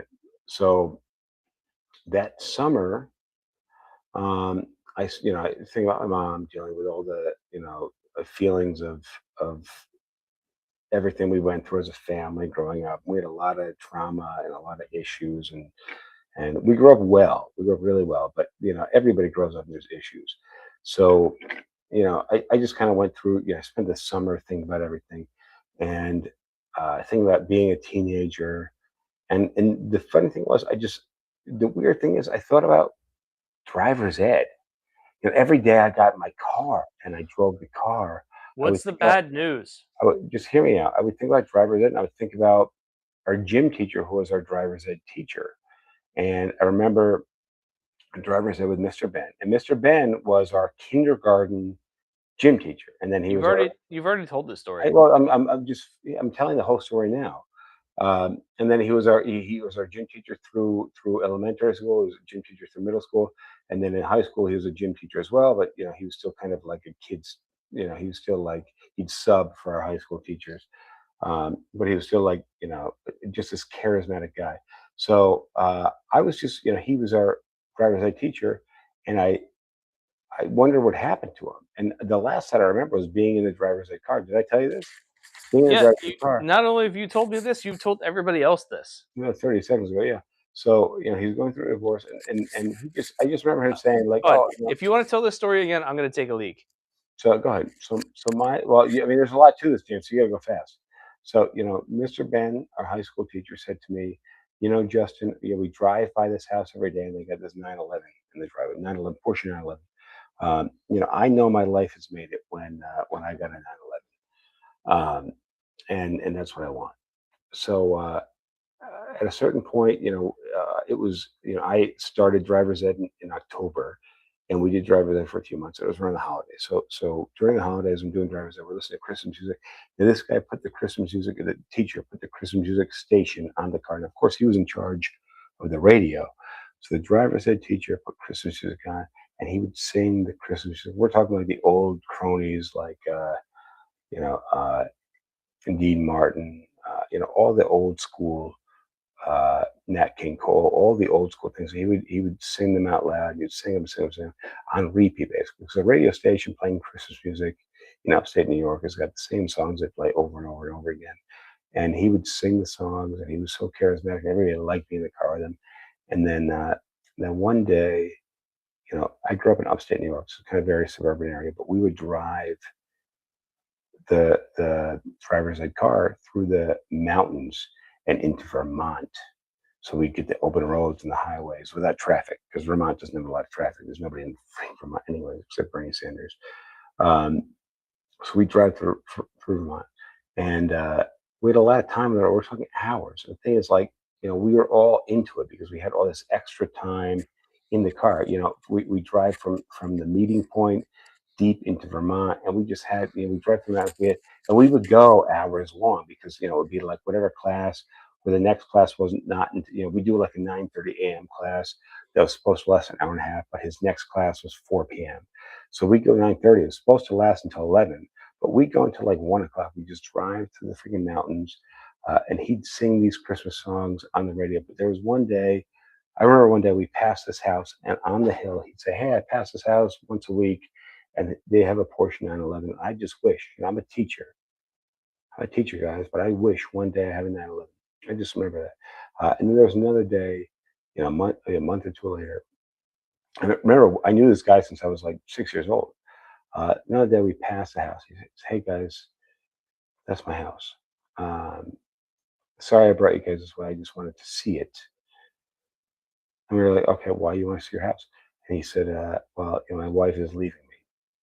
And here's the thing, I think his wife was I don't think she was a bad lady, but I think she wanted him to want more. He was a teacher, right? So teacher makes at that point 40 grand a year, 60 grand a year, 30 grand a year. I don't know. It's the 90s and 2000s. So I think, she wanted him to want more, and he loved what he did. Um, and he didn't want more. He loved what he did. And I think his wife wanted more. Can I I give an don't know. aside real quick? Hey, just hang on, hear me out. So, No, this is relevant. okay, go ahead. So, you know the name Rory McIlroy? Yeah. Yeah. Tennis player. Wrong. No. Golf. Oh, sorry. Go ahead. So, for a couple years in a row, he was like the number one golf player in the entire world, right? Yeah. Makes all of his money playing golf. Meets a woman, marries her. Hmm. They start building a family together. And then she says to him, "I really wish you would play less golf." So he does. No. Oh, he doesn't. The whole point is, like, when it comes to, like, what women want versus like what they get. Of course, less golf means less money, and of course, it was only a limited. It was only a limited. You only get so much of a spend. That's But it's like the only way that I'm able to make money what I do exactly. This way, is by playing golf. it has to consume my life. Same thing for me with real estate. Like if I do less real estate, it's like I don't go from making like 400 grand a year to 350. I go from making like 400 grand a year to like 25 grand a year, basically. Like you either have to put everything into it But my or point not. is, like she married Mr. Ben when he was a teacher, And and then and said, "I don't want you to be a teacher." Exactly. right, So it's like I mean, here's the I married Rory McIlroy when he was the number one professional golf player in the world. Now I want you to play less golf. so, but No, here, but that's here's not the how it thing. works. is when we were 7 years old or 9 years old, we were in the elementary school. This guy would walk through the halls and he'd see you walking in the hall and he'd say, "Hey, Jamie, nice to see you today. You make the sun shine." He would build you up. But here's the thing, is his personality was like, and maybe he wasn't a happy guy inside. I don't know, maybe not a happy guy in his personal life, but he would walk through the halls and he would light the halls up. Okay. Now, and that was his life. And he went through the elementary school, middle school. He did driver's ed for decades. And now I remember him being that shining star in our high school and elementary school experience. And in high school you kind of fall off of this guy because he was like elementary, middle school gym teacher, but so charismatic. Yeah, but like But elementary then school, I remember playing kickball with him, and like yeah, he would kick the ball further than any elementary school kid could, and yeah, everyone's like, "That's cool." but he was this boisterous teacher in elementary, middle school. Now the high schoolers didn't know him as a gym teacher. If you started this school in high school, you didn't know him as a gym teacher, but you knew him as a so he was a teacher who taught gym to kids, but he was a driver's ed instructor. So he also worked with like 16, 17, 18-year-old kids. So he had two sides. So he Yeah, had this like I have two sides. I have the side where we do the podcast, we have drinks. Then I have the side where like I watch cartoons and go for a swim in a 1 foot pool, right? Like, and make it fun, by the way. So he had these two sides. So when we became high schoolers and started basically hanging out because you'd spend hours alone, not alone, but like with other kids, look, with other can you teenagers. accelerate this story a little bit? So, starting last year after my mom passed away, I started to do some reflection in high school and back when I lived with my mom.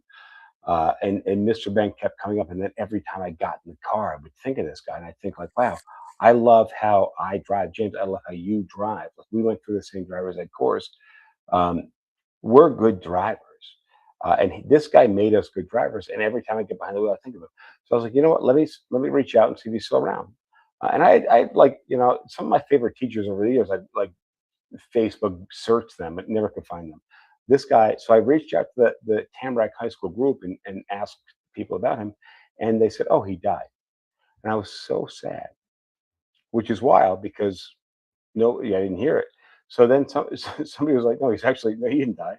He's actually alive." So they gave me his contact information, and I reached out to him, and I said, "Oh, I'm going to be in the area for my mom's memorial. It'd be nice to catch up." And he came by.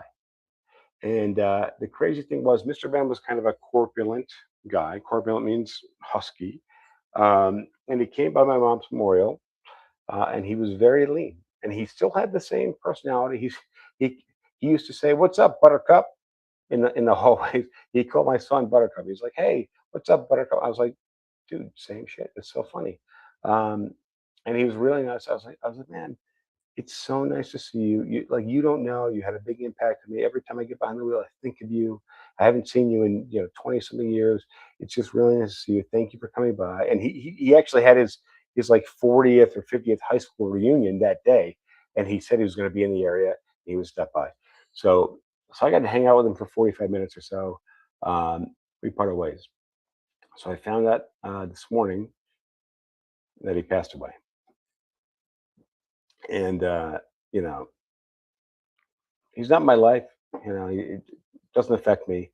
I was actually, I was not sad. I was happy. I was happy that I got to see him. I was happy that I got to reconnect. He met my son.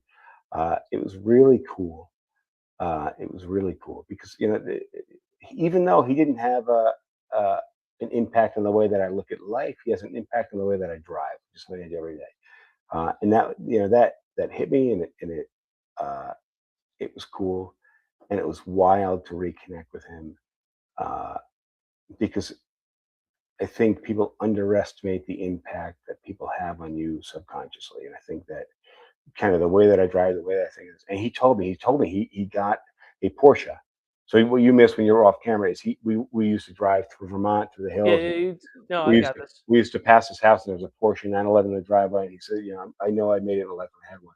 And I always, when I first bought my first one, 12, 15 years ago, I said, "I want to tell Mr. Ben." Uh, but he told me when I saw him, he said, "I had a Porsche 911, and actually my son went into some financial trouble, so I had to sell it." take care of my son. But then I bought a Porsche Boxer, a Corvette, or something, whatever. But it was cool. So I just want to do a little cheers for Mr. Ben. So Hang on, because I got more shit news. no, let me just tell this one. This is a quick aside. Okay. So when I was doing driver's ed, we were driving a Ford Taurus automatic with a 3-liter V6, and the thing was comically underpowered. Mm-hmm.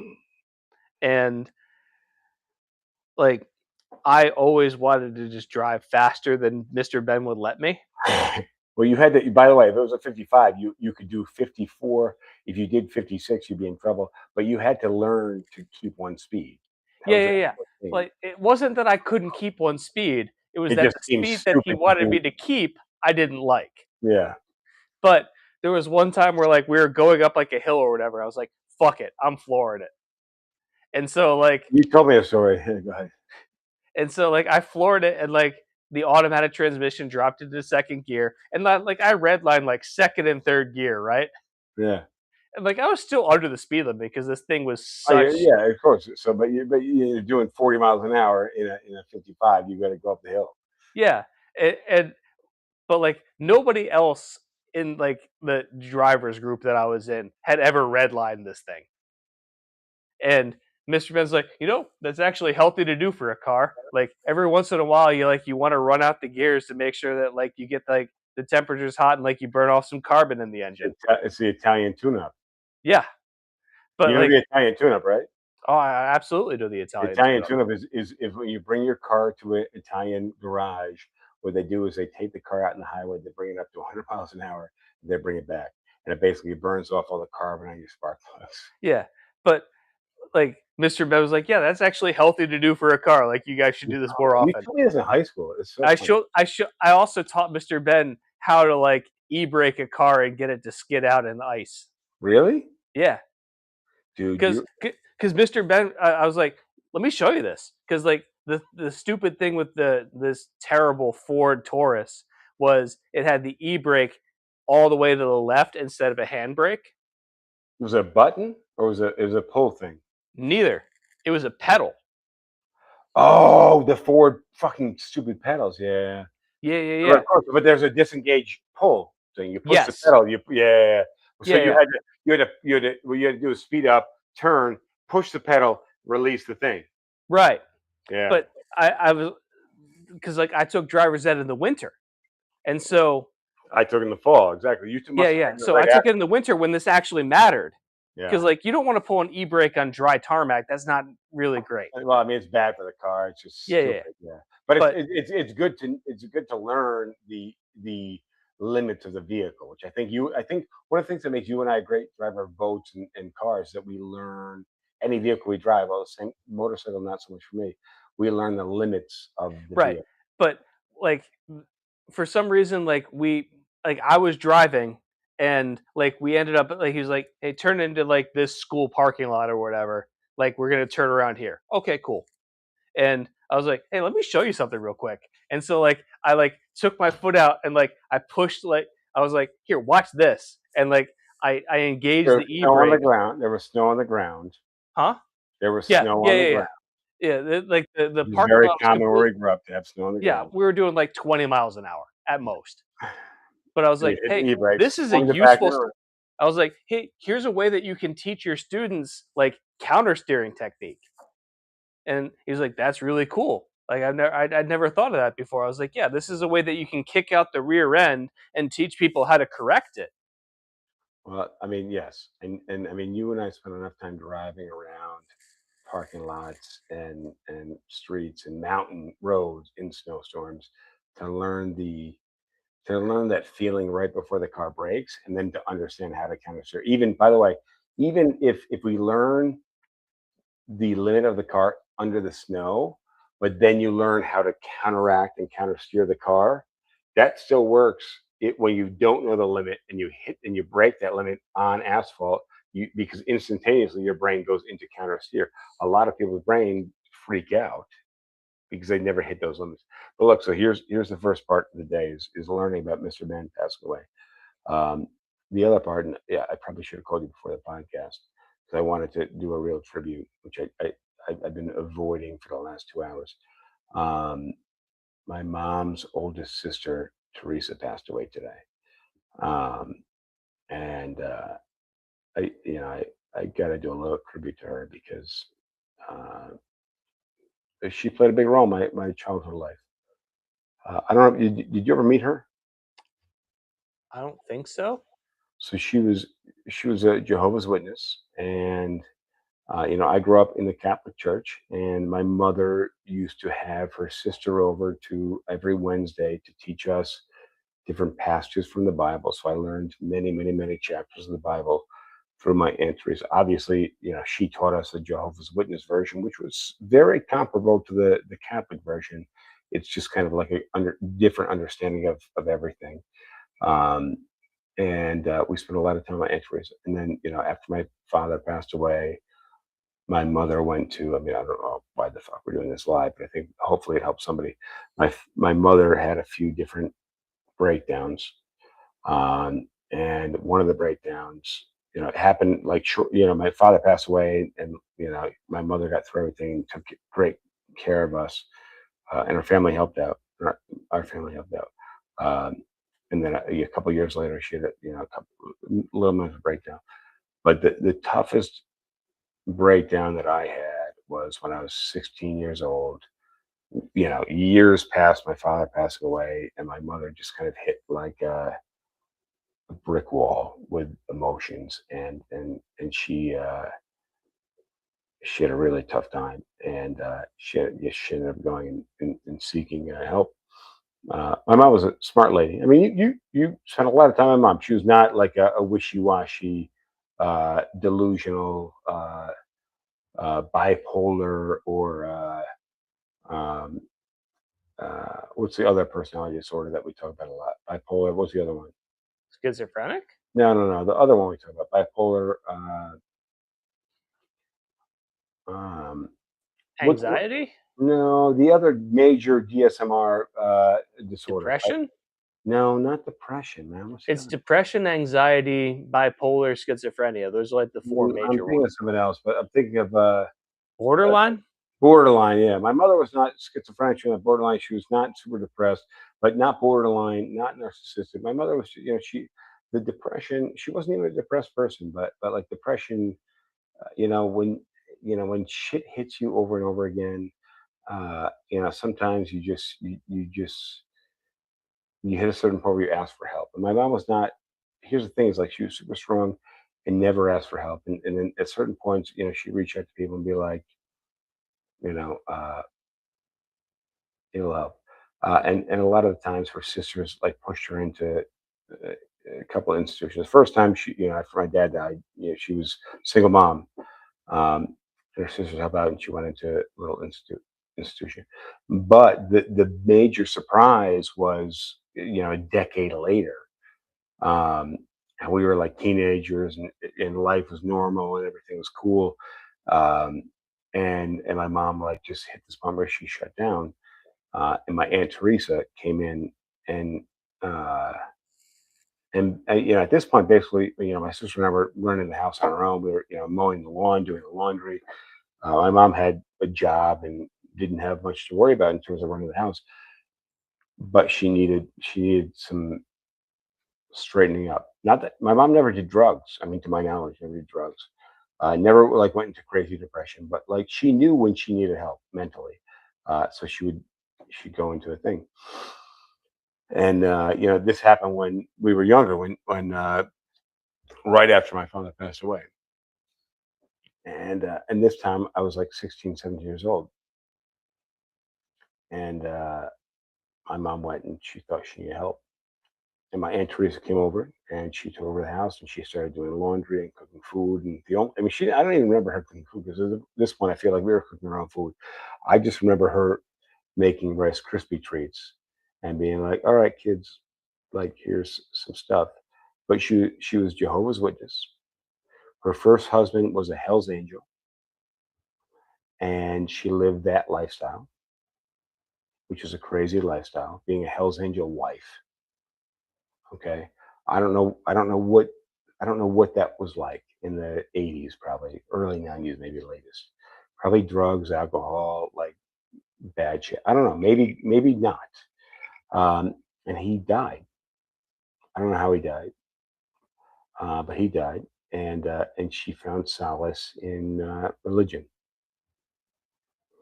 And I at the time I believed in God and religion, and she used to bring that back to our house. Um, and A very strong woman, uh, but wrapped up in her faith. And her and her daughter, her youngest daughter, used to come by the house. She had, uh, I think, four kids: Lodina, Matthew, Carla, and Colleen. And her youngest daughter, Colleen, used to come by our house every Wednesday, uh, and share Jehovah's Witness um, scripture and Bible teachings with us, which is the same basically as the Catholic Bible. Um, and after high school, I found out that Colleen left the Jehovah's Witness. What would you call it? Tradition. Well, I mean, no, we would call it where you drink the blue Colleen would call it a cult today. a cult, exactly. So Colleen left. Taking a leak real quick while you talk about this. So Colleen left the. Well, I'm talking to you about this. I'm not talking to the public about it. So my cousin left. My cousin left being a Jehovah's Witness, and her mom and all of her friends had to discommunicate her, which basically means you're pushed out. Nobody's allowed to have contact with you. And Colleen was my closest contact, my cousin, my closest contact on that side of the family. So I lost a lot of contact. Now my mother was never a Jehovah's Witness, but she was never a Jehovah's Witness. So the thing is, if you're Jehovah's Witness and you leave the church, the people in the church must discommunicate you. Um, if you're not Jehovah's Witness, but you're a friend of a Jehovah's Witness, it's okay. So my mom was obviously a friend of her sister, um, and they stayed in touch. But the problem was, my cousin and I talked about this a little bit. Well, talked about it a lot after a few drinks. Uh, Having your mother discommunicate you from everybody you know is really tough. And I get a lot of beef with religion. I think it's a great idea to believe in something. And I know probably half you guys listening and watching believe in some type of God, but there's a lot of rules that come along with it, whether you're a Muslim or you're a Catholic or you're Jewish or you're agnostic. Um, you believe in what you believe. And I think it's dangerous. I think, I believe in where there is proof, and I believe in where, uh, uh, you know, I, I have things that I would like, and I think James and I are very much on the same page. You could probably zoom in your thing if you can, James. Your I have to get up. No, you can't. You don't have a mouse on your thing. So I think you and I both would love to know that there's an afterlife and there's a God, but we don't have any proof of it. And for you and I to practice in traditional religion is just kind of silly, because we know there's four major religions across Earth, and there's 450 or 4050 uh, different denominations of those religions. Nobody agrees with each other, but we all agree that there's a higher power. I think you and I would like. No, No, no, no. Well, the majority of the religions believe there's a I higher. don't. Well, but I think understanding that there. I mean, even if you believe in simulation theory, you believe in a Don't higher believe power. in that either. Well, I don't believe in you. You're being too quick to cut it off. What I'm saying is the majority of the religions believe in a type of higher power, but all of the religions disagree with each other on the fundamentals. Although actually, a lot of the fundamentals are very similar. Um, but the agnostics and the atheists uh, don't believe in this God type. The scientific people, I think a lot of them would like to believe in it. Um, Guys like James and I think I hope that there's something more than James does. But at the end of the day, we're talking about my Aunt Teresa, and her religion was Jehovah's Witness, which is a very complicated religion. And today was a major double whammy for me, because after my mom passed away, I wanted to be closer to my aunt, and I wanted to learn more about the family history. And time passed, and I didn't. Um, and it is what it is. I asked James. I asked you last Friday. I said, "What was your great grandfather's name?" Don't know. Exactly. So the question is, like, what impact we have. Yeah, I mean, to me, Teresa had a great impact on my life. If anything, for just teaching me Bible verses and making Rice Krispie treats. But like that doesn't translate to my son, and it's certainly not going to translate to his son. So, so what impact do we have, man? And that's what I'm worried about. Is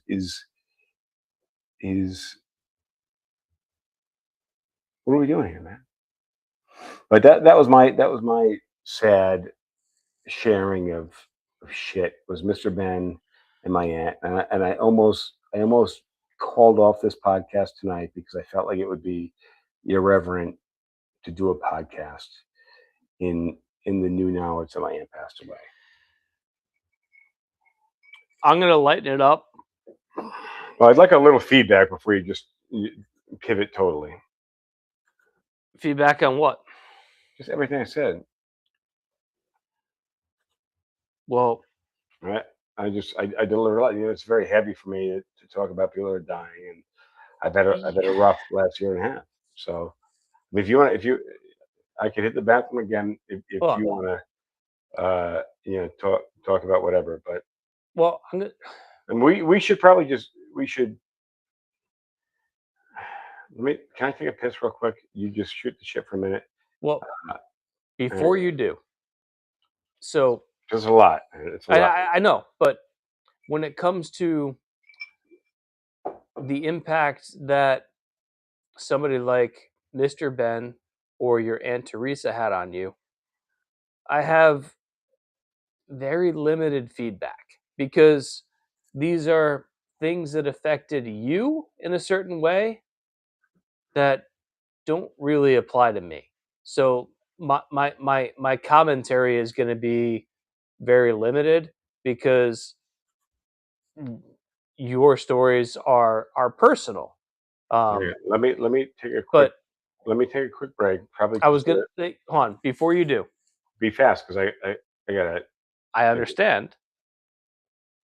What I was going to do is lighten things up a little bit, and both of us can rag on yoga. All right, let's do that. Get started. I'll join you back. I'll get started because I know I know where the bathroom that you're going to be using is, and it's not far. So yoga holds a really weird place for me because I could understand why it has an appeal, and I can also understand why people pursue it. And this is like 6 years ago now. Um, there was a lady that I was cycling with regularly, and there would be times where she's like, "I'm gonna go to a hot yoga class. Like, do you want to join me?" And my answer was always no. And even before that, um, when I worked with the professional soccer team in Charleston, like they talked about how they were having the team do yoga sessions, and they would bring a yoga instructor in, and the team would do yoga sessions with them. And I've never understood yoga. And the reason is twofold. The first is from just a pure exercise perspective of my view on exercise is that it shouldn't be comfortable. If I'm going out for a run, I'm going out for a bike ride, or in the extremely rare case that I'm lifting weights, like the whole idea of it is this isn't supposed to be pleasant. Like I'm running and I'm out of breath and I'm tired and I'm trying to push myself to run either farther or faster than I previously have been able to do. Same thing with cycling. Oh. And with yoga, I just never understood. I was like, are you expecting me to like stretch further than I've been able to do before? Am I supposed to like I don't get it. But there was also like the whole spiritual aspect of it, of like you're supposed to be in tune with yourself or whatever else. And I was like, no, that holds no value for me whatsoever. It's like stretching, I get, because before I go for a bike ride or before I go for a run, I'll You stretch. stretch? You I'll stretch? stretch. Yeah, yeah, absolutely. I don't I, do it at all. I no, I like like I like starting out tight. I actually like the tightness and the fact that like when I lift weights, if I'm about to bench like 225 or 285, like I'll start with 235 and I'll do like 15 reps for 20 reps, and I'll do like 25 reps, and then I'll load like another 80 pounds on and do like 12 reps. Then I'll load like another 40 pounds on and go heavier. I mean, I don't start heavy, but like with running, I feel like when I do a run, I've got to start slow. I mean, every race that I ever did really well at, I napped. Even wrestling, I napped right up until minutes before. that's different than stretching. It's yeah, but here's the thing: is you start out tight. So I'm not a stretcher, man. Now I've got a lot of like what do you call it? Arthritis. I think it's a little bit of arthritis. At 40 years old, I have a little bit of arthritis. But the thing is, once I start moving, it goes away. It goes away fast. I So wake up and things are tight. My back hurts. Things hurt. But as soon as I start like moving, like blood flowing, I'm like, all right, cool. I'm good. But I'm not so a stretcher. like even tonight before I went for my bike ride, You stretch? yeah, How it's long for? 10 minutes? not even. So I mean, we used to stretch in high school. I used to just be like, "You guys are fucking goobers. You're goobers. What you like? This is silly. What are you stretching for?" And they say it's just and you're gonna feed me the math back on this, but statistically, people who stretch more are injured more often. You wanna feed me back the math on that because I kind of know the alternative argument, but Well, is that people are more prone to injury stretch. that's going to be a sample bias error where Well, but I've never had a sprained ankle, I've never had a broken bone, and I've never stretched. And I've so hit, I've gone for runs where I come off, the cliff of my ankle. I've had some a little bit of pain here and there.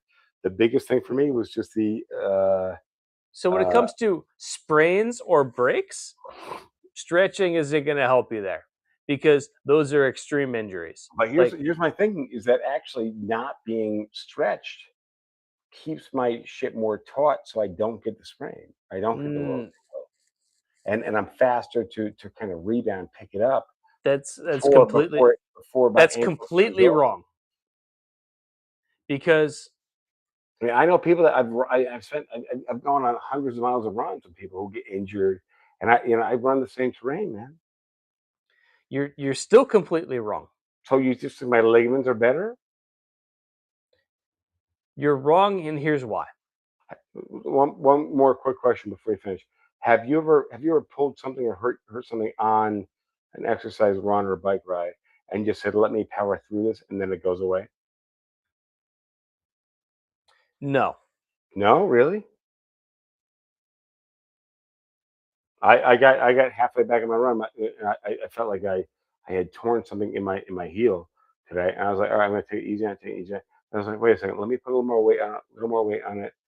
Let me warm it back up. And I was running like on my toes instead of my heel. And then I was like, you know what? I think it went away. And then I just kept running. No. All right.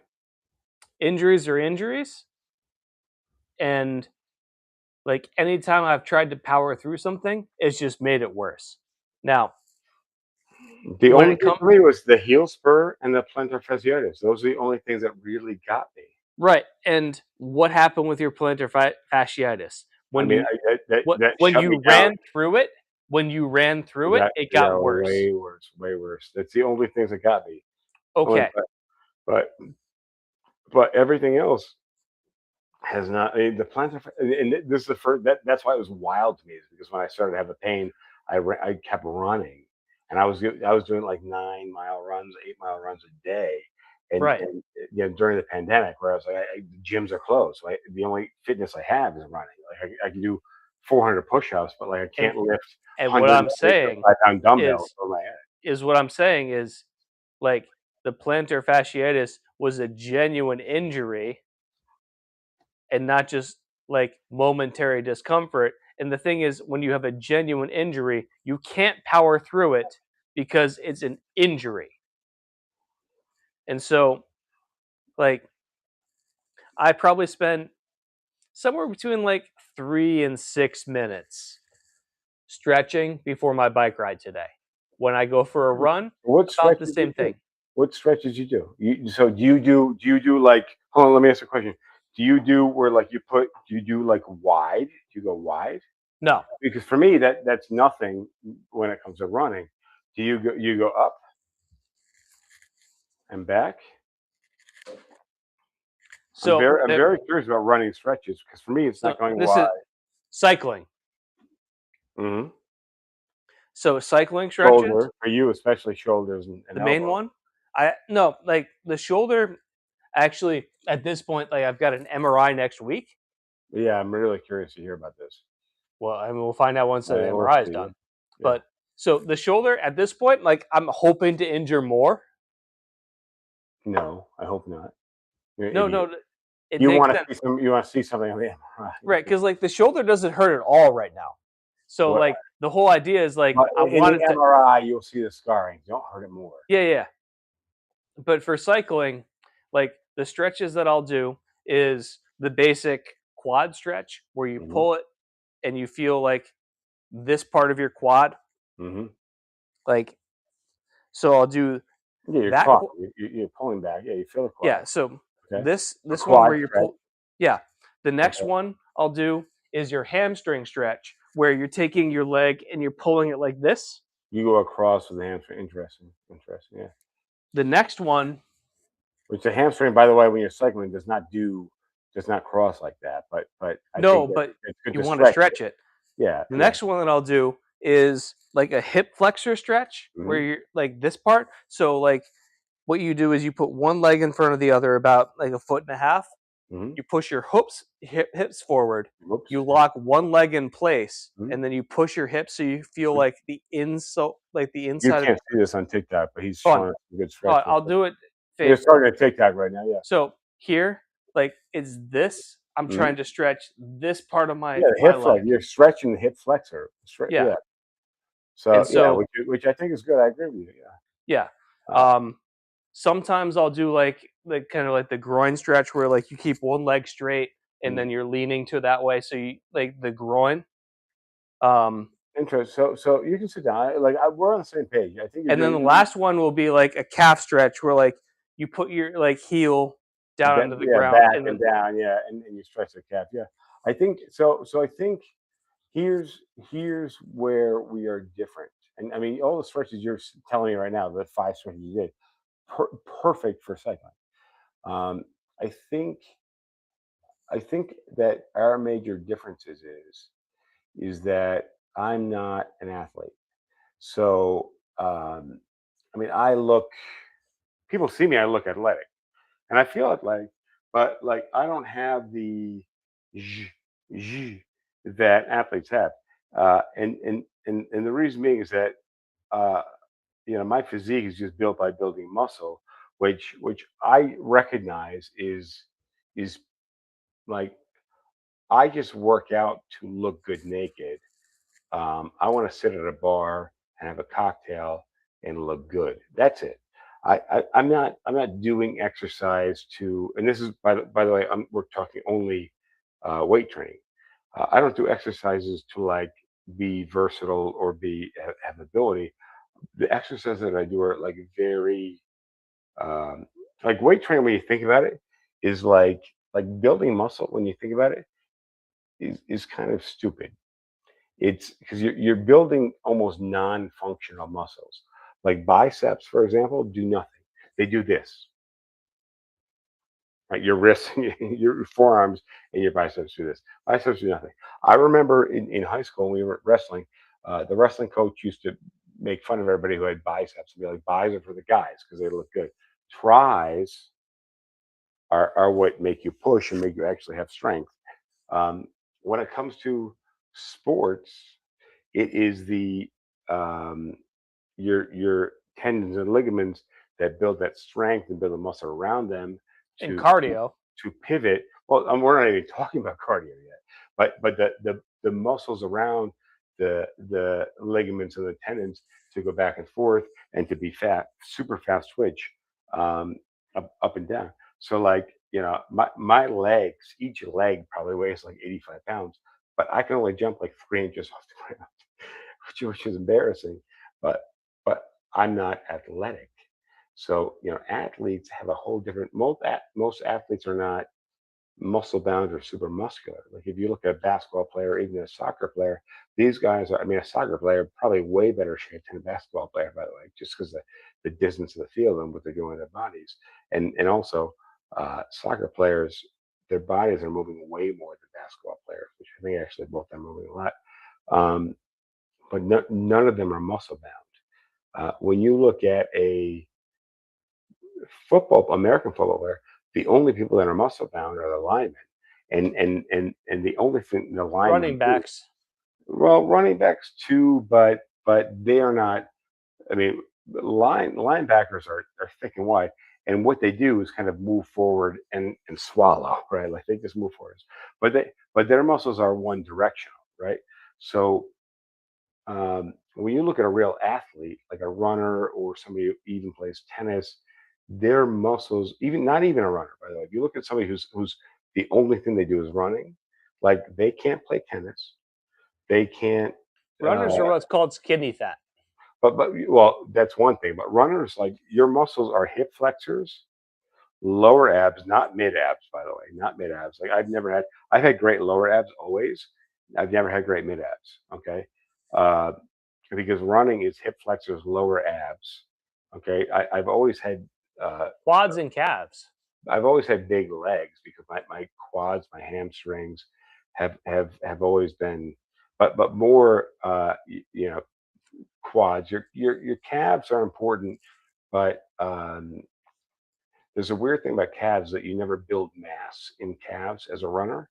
You never build mass in your legs as runners. I've always had this. I love running, which is Sprinters do.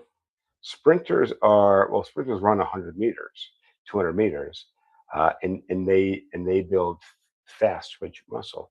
Long distance runners build slow twitch muscle, which are like your lungs. Lungs and heart are slow twitch.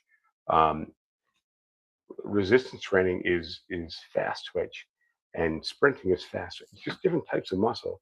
I've always, because I love lifting weights and I want to be bigger. Um, I've created a lot of just mass, but my favorite sport is running, and I like bicycling, and I like tennis, and I like these And I these. keep on telling you, you need to buy yourself a proper bicycle. I've seen a few. I've seen a few. Last summer I bicycled. I didn't bicycle this summer. Last summer I bicycled a lot. I mean, I probably put 200 miles or so on the bike, which is not a lot, but I probably put. That 200 miles, like last summer, I did 200 miles in 2 weeks. I know, but for me, who's a runner and somebody who lifts weights, I would do a 60, 70 minute workout and then do a 15. I do a 20-minute run, no bicycle, and then I do an hour bicycle ride. Twice a week. So if I'm telling you I put 20 miles over the summer on the bike, it was also incorporated with, 90 minutes of additional exercise 6 days a week.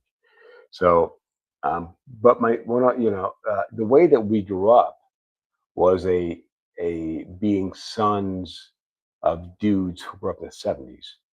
In the 70s and the 60s is when running and exercise really became popular. And there was different types of exercise. There was pumping iron, Arnold Schwarzenegger. There was running, Jim Fix. You know the Jim Fix story? No.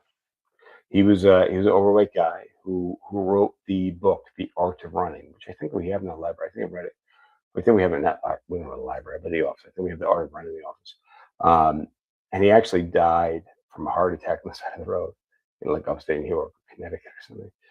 Um, he wrote The Art of Running, and then he was the first kind of like distance runner in the '60s, like touting the benefits of running.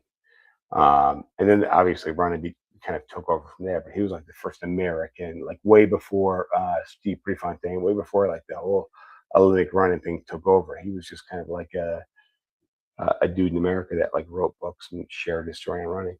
Um, and then, so, for me, it was, bicycle, it was lifting weights, it was running, and it was tennis and squash and racquetball.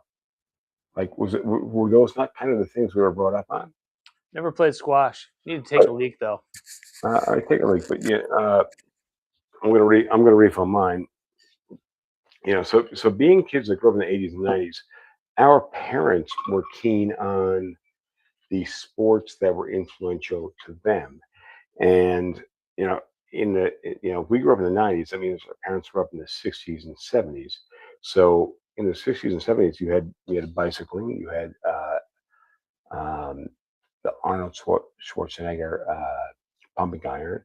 You had this culture of squash and racquetball that were kind of growing, but the running, the bicycling, and the weightlifting, like prior to the 1960s and 70s, really, where Arnold Schwarzenegger and pumping iron came out in the '70s, physical fitness was not like a thing. There were fit people that ate healthy food. They ate processed food that came out of World War II, where uh, you could cram so many nutrients into a small meal. So basically, you have a Pop Tart that's got 700 calories in it.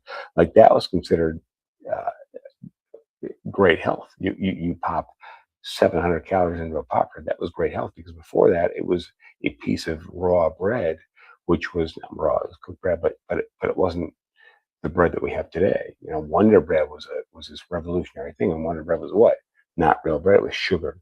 So back then you had these raw ingredients.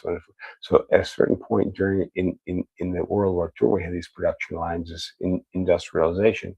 We started pumping out these foods, and then you had these guys who were doing exercise, who managed to like consume these foods, consume these calories, and put on muscle, and become fit. But then fitness became, 1970s, fitness became an industry. Fitness became a culture. And James, have you ever watched Pumping Iron with Arnold Schwarzenegger? No. He was seen as a freak in the time. All these guys that went to the gym and lifted weights were seen as freaks, because before then, by the way, like, so the guys that influenced Arnold Schwarzenegger, um, were, by the way, way pre-steroids. We're talking 1930s and '40s. We're just like guys that looked like you, who would like lift weights, and they were like slightly bigger than uh the than James when he was 23, basically. So they had like little muscles, and they worked out, um, but they would just work out and they had muscles. So because the common man, in the pre 1960s, imagine what his body looked like outside of a suit and a top hat. What did it look like? Skinny arms, skinny legs, maybe a belly if you drank or ate too much, but like no muscle mass, right? And so when you hit this 1950s industrialization of food, you started to get like a couple of chubby people here or there, but also people who like worked out would start building muscles. And that was the thing, is that leaving the army, people wanted to like start doing regular exercise to like keep in shape. Uh, and what that morphed into was a fitness craze, and not a craze, but like a fitness thing through the '60s. But fitness never became a thing until the '70s. which is when your father was born in what you said, 51 or 52 or 50? 49. 49. Yeah, I forgot your father's old. So by the time your father was like 30 years old, going into the 70s, uh, Well, there was 20 years old I'm sorry, going in. yeah, 20 years old, going into the 70s. But by the time he was 30, he'd had a decade worth of kind of like this weird fitness culture, which your father adopted soccer. Well, You know, my dad played lacrosse in college and discovered soccer a little bit later on, and he credits lacrosse for actually saving him from the Vietnam War. why? What was the reason? You and I talked about this before. What was it? He had a What was the issue? So lacrosse, for men's lacrosse at least, is notoriously physical. Hmm. Of course, men. Yeah, it's like rugby basically. Similar, yeah. But he was in a lacrosse match and like somebody cross checked him and he collapsed a lung. Yeah, I remember. Yeah, that's what it was. And yeah, like he was in the hospital for however long with the, And he escaped the draft. Your father yeah. escaped the draft basically because of his collapsed lung. But your father was playing sports in the 60s and 70s, and the 70s was when this weird fitness culture was born. So there were sports, and there have been sports for hundreds of years, but there was a thing where the exercise aspect of the sport, like getting good at not doing the sport, but the running, the lifting, where these things kind of became their own thing. Well, it's a specialization. So, uh, when you watch the video footage of Pumping Iron, which was Arnold Schwarzenegger and a few other people in the 70s lifting weights, now we look at it as like a historical piece about Arnold Schwarzenegger. What it really was, when it was filmed, was like a freak video of these people with this obsession with like being big, and of course they were on steroids. But like you see them sitting down, they're eating a a buffet of chicken legs. Where they're eating like 9 chicken legs and a pound of salad, uh, and all this shit, and everybody around them is like, who do these guys think they are? They think they're barbarians, and obviously like the health and fitness level wasn't honed in. So a lot of these guys had, tough, uh, they existed for 6 or 8 or 10 years if they were lucky. And then they were doing steroids, which destroyed their body and their tendons and ligaments, which is the biggest problem with steroids. Um, and, Well, and and also the hormonal imbalances. exactly. Yeah, which is why I've always joked around about doing steroids in my 40s. But I actually have a very positive outlook on steroids. You But shouldn't. No, no, hear me out. There's steroid abuse, but there's also like control. Because here's the thing: it's like when you start taking, from my understanding, when you start taking steroids, it suppresses your body's testosterone production, and then also your body's estrogen production. So basically, after you stop taking them, your body's estrogen production continues to go up. Your body's testosterone production stops. So you end up. I feel like, when I was like 13 or 14, I had kind of like kid tits. If that makes sense. I just, like I was kind of chubby, and I was not super chubby, but I wasn't fat, but I was chubby. But I've always felt like very confident with my chest. Um, and I always like kind of hope that if I ever did steroids, like my chest would get bigger. But what it actually does, it puts fat on your chest, which is Yeah, which is it's the estrogen. it's the estrogen. So Well, the after you thing take is, like, steroids, because you're the supposed to take steroids replace a lot of this testosterone production, and after you so take your steroids, you're body supposed to basically take. says, "I don't need to do that, but I need to up the estrogen." And so the estrogen stays, the testosterone goes, and the estrogen stays, and you get boobs. But here's the thing: is after you take the steroids, you're supposed to do a post cycle for a couple of months. That basically like allows your body to start producing the testosterone, but giving you kind of a supplemental testosterone and decreasing your estrogen production. But that's why you need a fucking doctor, and that's why like it's not even like not in my world. Well, Um, also, but no doctor is going to tell you take anabolic steroids, and then, by the way, now that you're cycled off the anabolic steroids, here's what you should take as well. yeah, Because the thing is, like, step I mean, one, you're voting. There are doctors, by the way. Like I know people who have had those doctors, and also Arnold Schwarzenegger and what's his name from Rocky Balboa, Sylvester Stallone. Like these guys had those doctors. Um, Prince and Michael Jackson had these corrupt doctors. Those are not good doctors. But but Right, but the point is, like, the vast majority of people that are taking steroids are not getting the absolute proper cycles in and out. it's funny because yeah, um, so I deleted all my cache and browser history yesterday because my computer was all fucked up. So I started typing different URL, going to different websites, and one of the I've looked up steroids. I worked in a gym for a while, and everybody around me was using steroids. It was interesting. I was interested in learning about it. So I had like some saved searches and things in my bookmarks about it.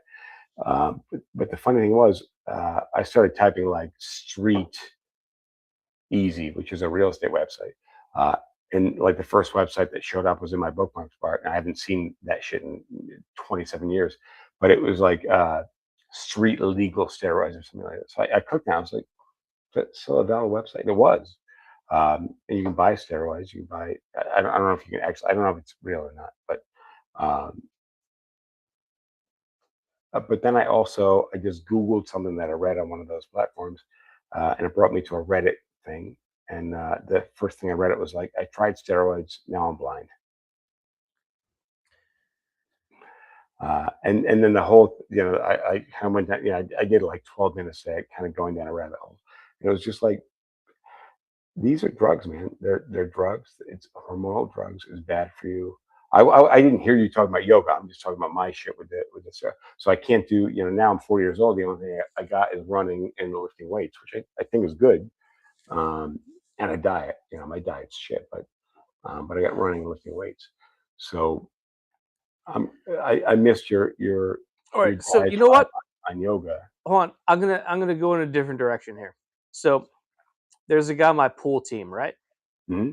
And he's a shorter guy, and like height in pool kind of cuts both ways because some of the best pool players are actually quite short.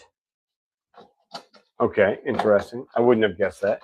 I wouldn't have guessed that either, but the idea behind it is like if you're really imagine you're really tall. Imagine you're like 7 foot tall, right?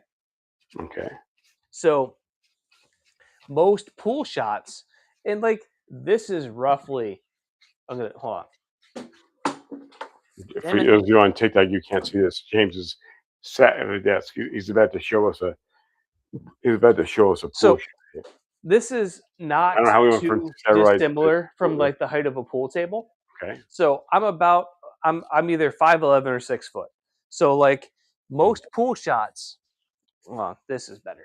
So like most pool shots, You know how tall you are, by the way. huh? You know how tall you are. I'm either 5'11" or 6 foot. Well, I mean, you can measure, of course. I could, but I'm not going to right now. All right. So But back to your like 5'11", you're 6 foot most tall. pool shots, like you're bent over Mm-hmm. a pool table. Mm-hmm. And so So like if you I got was an arm out. shorter, You got an arm out. like this would be less stressful on my body. You got a forearm and a back arm. Okay. Yeah. So the idea is like shorter pool players, it's less stressful for them to hit most shots where like they don't have to stretch really far to get to the cue ball. Because like most shots, I would argue that the taller people with the longer wingspan actually would have more control over the pool shot, almost like a longer barrel gun. Like a longer barrel gun, you have a better aim. What you're No, saying, no, the no. shorter barrel Because are gone, you have the better aim. ideally, like when you're playing position on shots and you're trying to get the cue ball to a certain place for your next shot, Mm. ideally you want the cue ball like 1 to 2 feet away from the ball. Well, of course, yeah. So Yeah, that 1 to 2 foot, the 12 inch, 24 inch yeah, is ideal. Yeah, I get that. and so like if you're playing like so the really good pool players are playing shots where like they're never having to reach really far like across the Mm, table to get to the ball. mm. They're always playing shots that are comfortable. But if you're 6'6" or 7 foot tall, like every shot is uncomfortable because the pool table is so much lower than you are. I'd be interested to take a survey of. I mean, not I'm not take a survey, but just do a test of the top champion billiards players and their height and their wingspan, because I feel like you might be onto something like that 5'8" to 6 foot range might be the best range. But I'd also be curious about the height. Lower. You think it's lower? It's like Yeah. 5'4" to like So, five so seven. there's a thing about bodybuilding is that, like, if you look at basketball players, these guys are jacked, but Well, basketball they're players, not you want to be actually like six they're seven not to like actually 7 foot. jacked. If you look at, for me being 5'10", I feel like I'm the perfect size to, like, put on muscle and for whatever reason, and just have mass. If I was 5'8", I would be shorter, and I could actually put on more mass. And the reason is that, like, the distance I go for the exercise is less distance.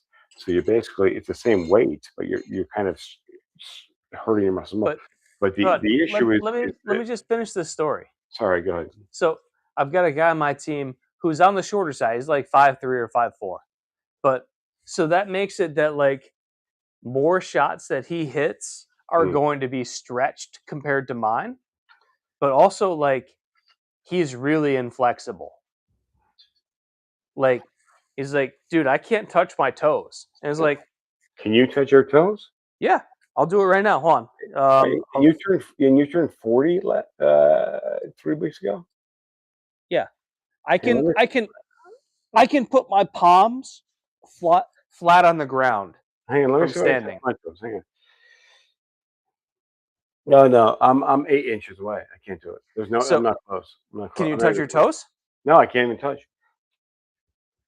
I mean, I can, if I bring my toes up like this, I No, can. no, no. Like so, standing completely flat-footed. Yeah, I can't do it. I can't do it. I can put my like palms flat on the ground is about my limit. So let's go back to yoga. Let's go back to yoga and the value and the benefit on yoga on a 40-year-old person. So I want to do yoga, but my problem is when I start doing yoga, I can't sit in front of a chick that's like, "All right, everybody, namaste. If everybody wants to squeeze out a fart, enjoy its essence. right. So Now we're going to go into the downward dog, but I want you to channel childhood trauma. right. I So really want you to embody it. It's just like I can't do that. I can't so I do was making this joke last night because this guy who's on my pool team who has the capability of being a decent pool player, but he's completely inflexible. And like there was a shot where like he needed to basically be able to like put a leg up on the table, it. Yeah, yeah. right? And he just couldn't do it. He couldn't put his leg on the table. No, because he was that inflexible. And I was like, dude, like I'll show you how to do it. He's like, I can't do what you're doing. And this is not like I can't hit the shot that you're trying to shoot. It's I can't physically contort myself into such All a right, I got a practice for you. what? And I got probably like 10 more minutes in me, by the way. No, that's fine. But But look, I want to give you a practice. Arms up like this. All right. Now what I want you to do is I want you to put one elbow under the other. Yeah, like go ahead. that, Yeah, go ahead. And now what I want you to do is interlock your hands. One elbow goes under the other, interlock your hands. like this, Can you interlock your hands? So like you this. have your right elbow. Yeah, but bring it tighter to your chest. Like, put the one elbow tighter inside. No, they're not. You don't have one elbow under the other. Bring your elbows up. Okay. Put one elbow under the other. Yeah. Bring them close, tight. And then I want you to take your hands and turn them inside. Yeah. You did it. You did it as well. So you have one elbow past the other elbow, right? Yeah. I can do it another time. Right. Exactly. So look at me. I got one elbow here. I got the other elbow here. Here. Right. There. I can't even touch them. I can touch them. Watch. Watch. I Watch. can Watch. hit I can hit my elbows hard enough together that it hurts. I heard the noise. Look, I'm trying to hit my elbows. I can do the forearm. I can't do. So I cannot cross one elbow under the other. Have you watched? So there's some times where I get a little hammered, or when I do like a little bite. I can't do a freaking full edible. By the way, like if I have the edibles, I have like a nibble on the fucking edibles. Uh, and this will be like a Saturday night, like 11 o'clock. I'll do like a little nibble. I'm not. It's not my thing. I don't like it. We talked about this before. It's not my thing. But uh, but I can't I can't watch a movie. I can't just hang out because just I get too into myself. So here's what I do: is I just watch YouTube videos, like the ones that are like video after video, like America's Funniest Home Video, like those things. Um, and uh, and that's just kind of what I get off on for like a half hour, and I just fucking pass out and sleep like a lot.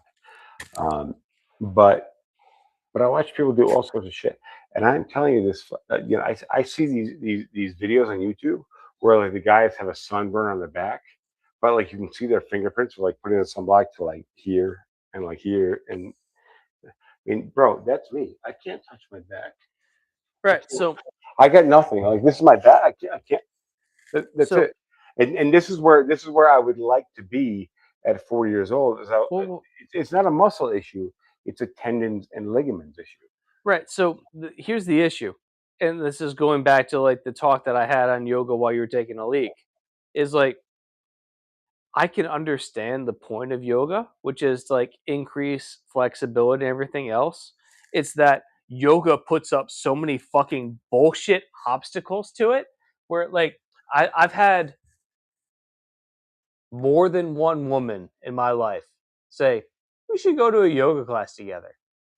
And I've said no. Because Have you done a hot yoga before? no, why would I? Oh my god.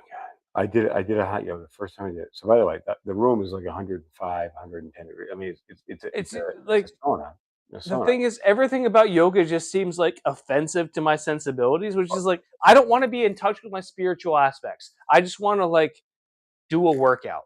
So look, I'll tell you something. So look, I was in the yoga. I was 35 minutes in.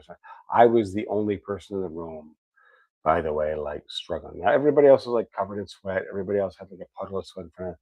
But I was the only person that was like just not like hitting the mark. Like, put this arm under the other arm, fart, sniff it, stick your finger up your asshole. Like I can't Well, do all that no, shit. that like Hear that me out, that hear me out. whole So spiritual aspect of it is so distasteful to so me. but hang on.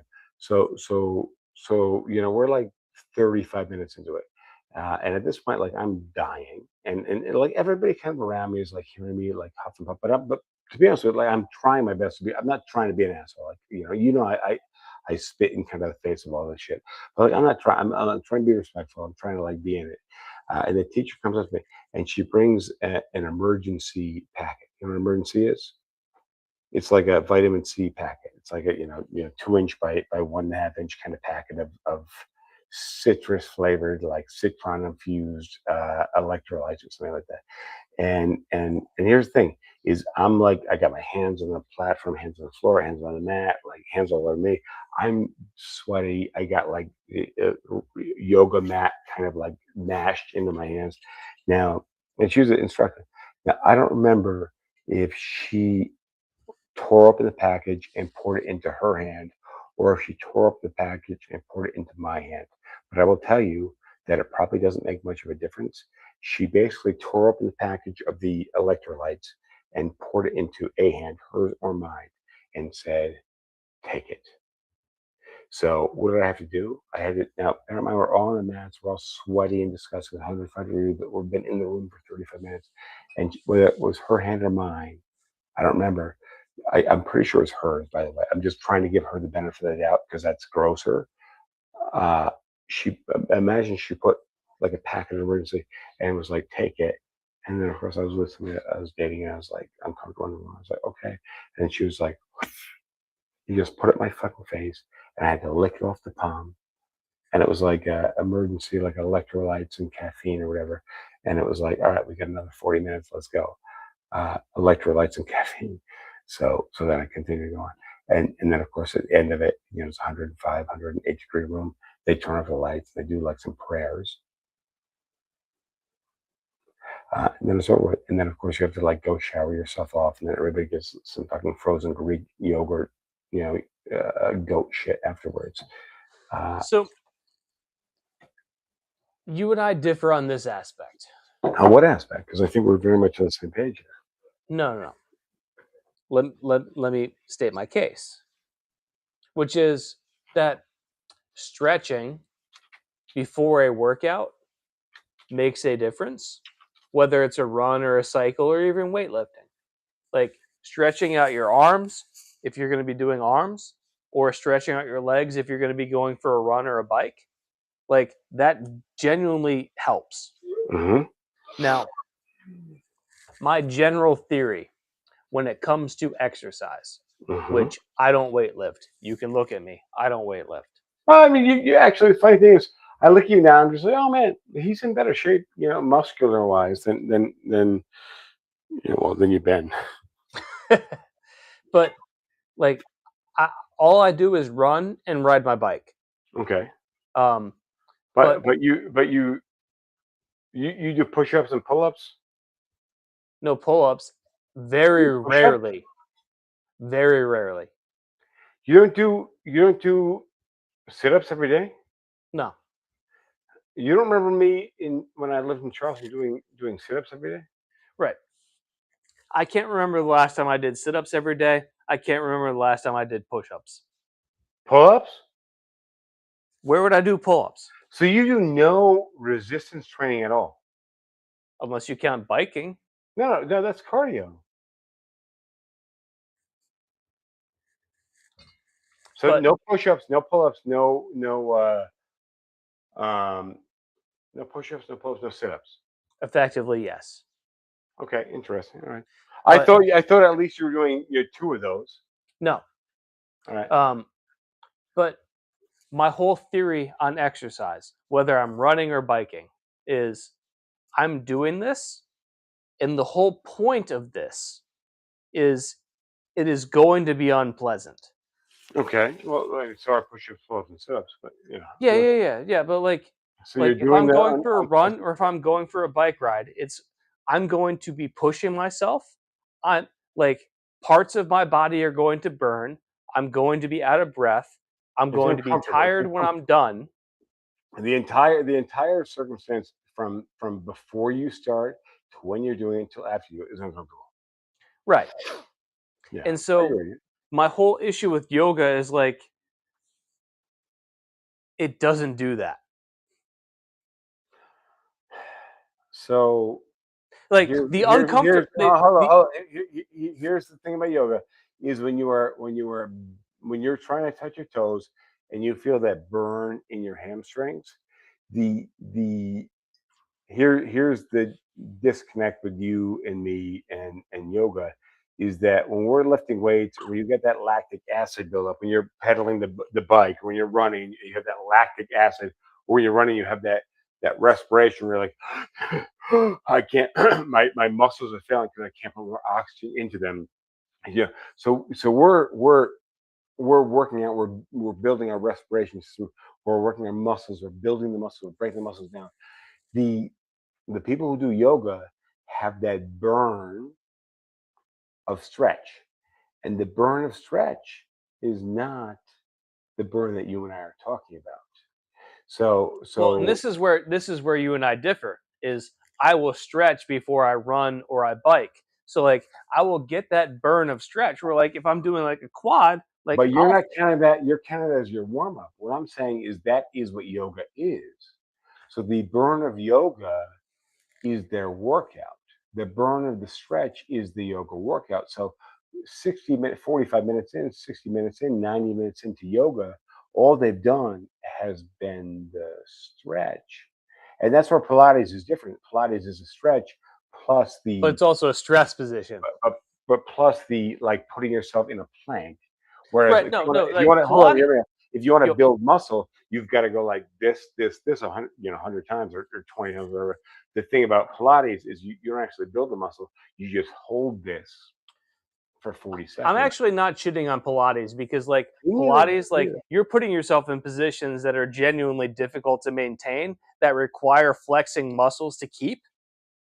Like I'm not shitting on Well, Pilates, no, I'm not. but I'm not either. But what I'm telling you is the benefit of so if you're doing an exercise, what's the output value? So when you lift heavy weights and you do resistance training, the benefit value is that you break down the muscle, and that if you do the correct resting, right? So you work out your arms today, and then chest tomorrow, and then shoulders the next day, and then back the next day, and legs the next day, and then abs the next day, uh, and revisit it the arms the following week. They've had time to rest and rebuild. Now, when you do stretching and bending, uh, you actually, if you wait 3 days in between your stretching and bending, I hope you can hear me. I can. If you wait 3 days, that stretching and bending actually, because you stretch and bend on Monday and you waited until Thursday to stretch and bend again, you actually can stretch and bend less on Thursday. So you've got to stretch and bend on Tuesday and Wednesday and Thursday. But the issue is that what system are you building? It's not cardiovascular, and it's Well, not building your muscles. It's a totally different system, and that's your tendons and ligaments, which by the way is fine. And you're also moving your heart, so it's a little bit cardiovascular. You're a moving your little heart. bit of cardio, a lot of stretching in You're not terms of you're like not building you're not building muscles. You are burning calories a small amount of muscle. Because like if we're though. talking The about pure question is the yoga, goal. The question is the no, goal. So what's your no, goal? no, on. If we're talking about pure yoga, like you are going to be building a small amount of muscle because like to hold a stretch in a certain position requires tension and muscles in a different position. So like you are going to be building muscle through yoga. You're going to be building Well, hold up, hold up. you're going Let's to be pause. building Wait, wait, wait, pause, flexibility pause, pause, primarily and pause, a pause, pause. small amount of Hold up, hold up, cardio. hold up, pause. The building of muscles come from come comes from fracturing the muscle membranes and cells. So you going like this is not actually making your tricep bigger. It's I'm the like it's it you're no taking me too literally. no, just hear me out. It's the repetition of the building of the tricep and the breaking it down. So you're No, you may again, strengthen your tricep, you're but you're taking not me too building. literally. Well, It's whatever position you're in that's going to be some crazy stretch for yoga is going to require some level of tension and other muscles to hold that stretch. So like I can't discount entirely that yoga doesn't build muscle. It does. It's just that like when I look at yoga as you're just stretching and all the other benefits are somewhat incidental, and that being cardio and muscular building. mhm, Whereas, like, if I'm going for a bike ride, like, that has two major benefits. One is it's cardio cardiovascular. because I can look at my heart rate and I can see that, like for Big one. example, like on my heart on the bike ride that I did tonight, right? Um, the average heart rate that I had What, on, 140? oh, I'm pulling it up right now. If my watch would Well, I'm curious where this is going, but my so guess is about 140. no, it was higher than that. Really? Yeah, heart rate, average heart rate 150. Really? And what was your average speed? 20.6. That's not bad. 20 miles an hour for 20.6. 12 miles today. Yeah.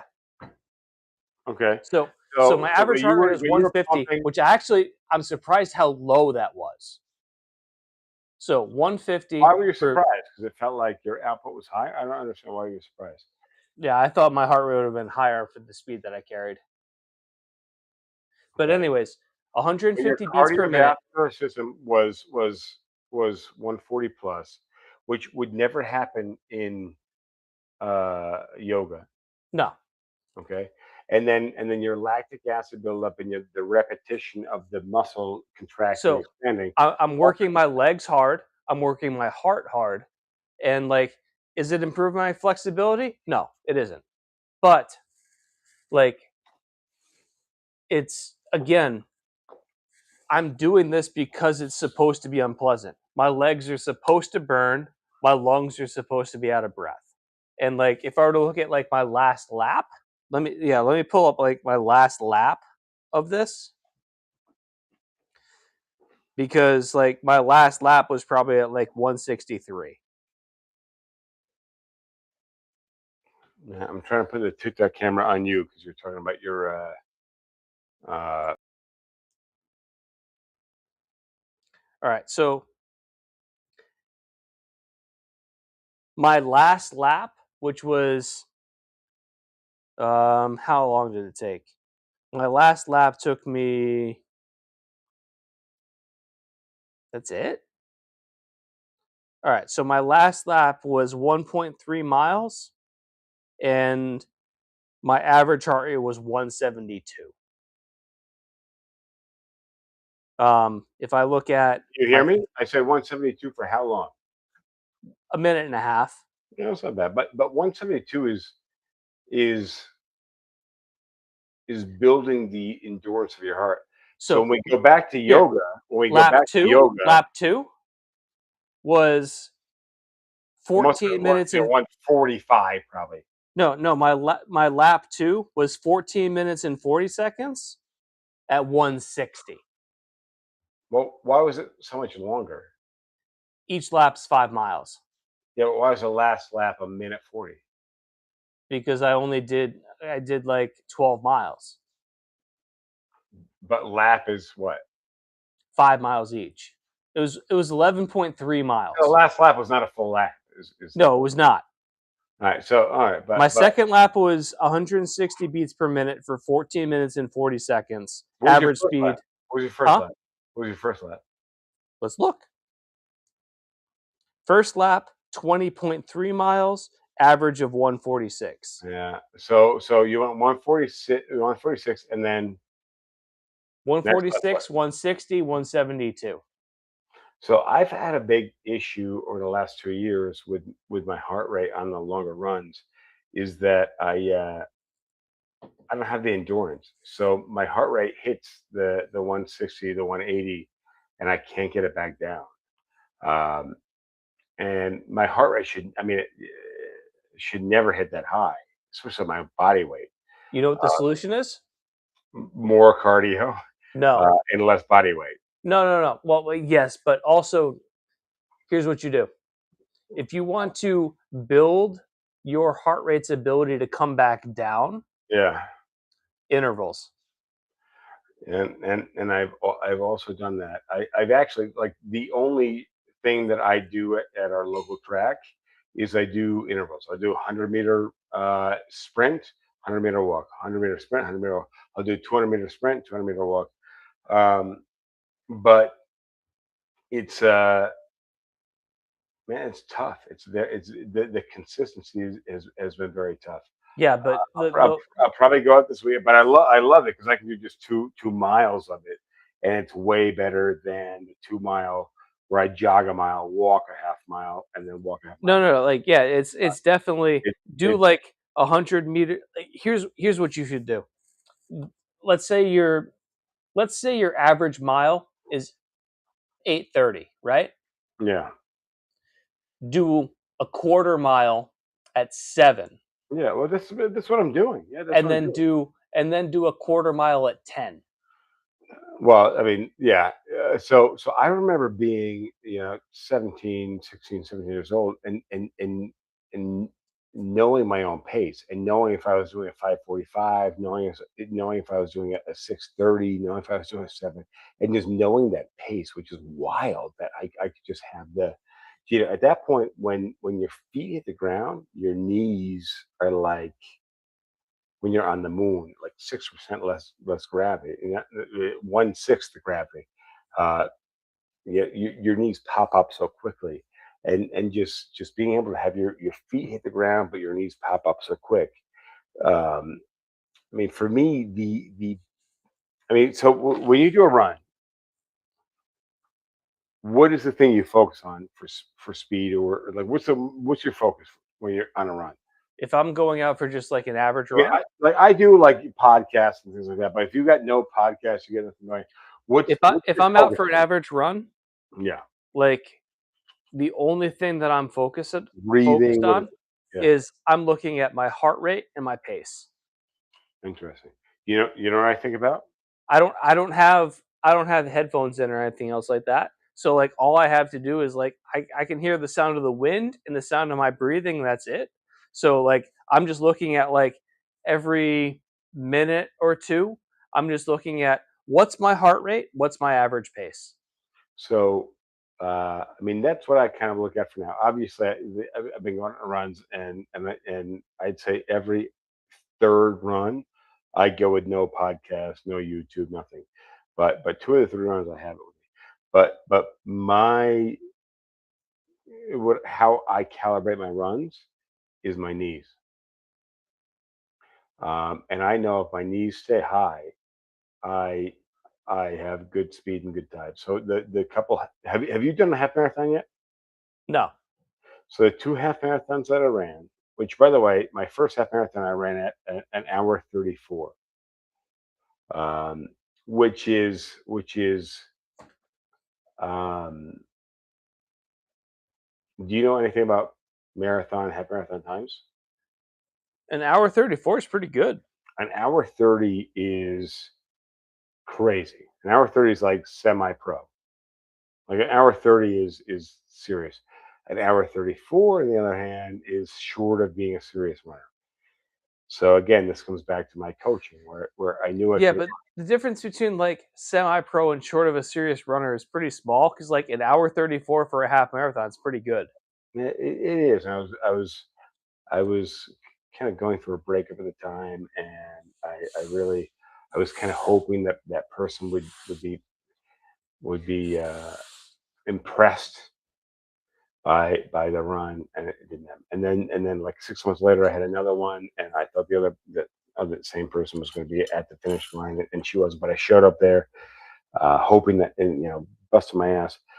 But for me, doing the run was for somebody else. Um, but I never had a coach that beat me up on running. I never had a running coach. I just always ran with other people, and then I became their coach. Um, and and I was a good runner. I think I was a great runner. But the thing is, like, greatness without platitudes and without you know achievements is nothing. I actually think like I was a great, like, there was greatness in my running, but I never saw achievement. And Well, it's the same thing with like billiards or whatever. Is like is it doesn't matter how good you are if you don't have somebody that can help you see what you can do better, you're gonna have a really hard time exceeding. well, but I mean, here's the thing with billiards is I feel like I could be a really good player if I played regularly and had competition and had instruction. Now I don't think I could be great. Now I actually think you could be great, but you gotta learn and put yourself in those shoes. Same thing with carpentry. Like, I am a great carpenter, but I am no finish carpenter. You know what finish carpentry means, right? It's totally different. It means like doing the edging, and it means like doing this part of the bar. It's No, it's finished the carpentry is a totally different discipline. finish carpentry is like like notching and edging and whittling. So I made that sword. Did you see the sword I made for Leonardo? No. I whittled it. So I had a 6 by 2 by 3 or something like that. So it's 2 inches wide, 2 inches thick. 6 inches wide and 3 feet long. Uh, I kind of cut it down with the sawzall or whatever to a general sword shape. But I had this dream in my mind that I was going to like do it with a Dremel. You know what a Dremel is? Yeah. It's like a thing a dentist uses, basically. And the Dremel like just couldn't put the edges in it that I needed to. So I ended up whittling it with a razor blade, which is not the right thing to whittle anything with. Uh, and then I hit it with a sander. I hit it with a low sandpaper, and then a middle sandpaper, and then a high sandpaper. Um, and my goal was ultimately to spray paint it like chrome, and then draw the grooves in it, and then put like a darker gray paint and make it look like a real sword. Um, but after I made it, you weren't here for this, right? You missed it after you left, right? Nah. Right. So my goal is to like actually make it look like a actual movie prop and like prop and spray paint it and do the whole 9 yards.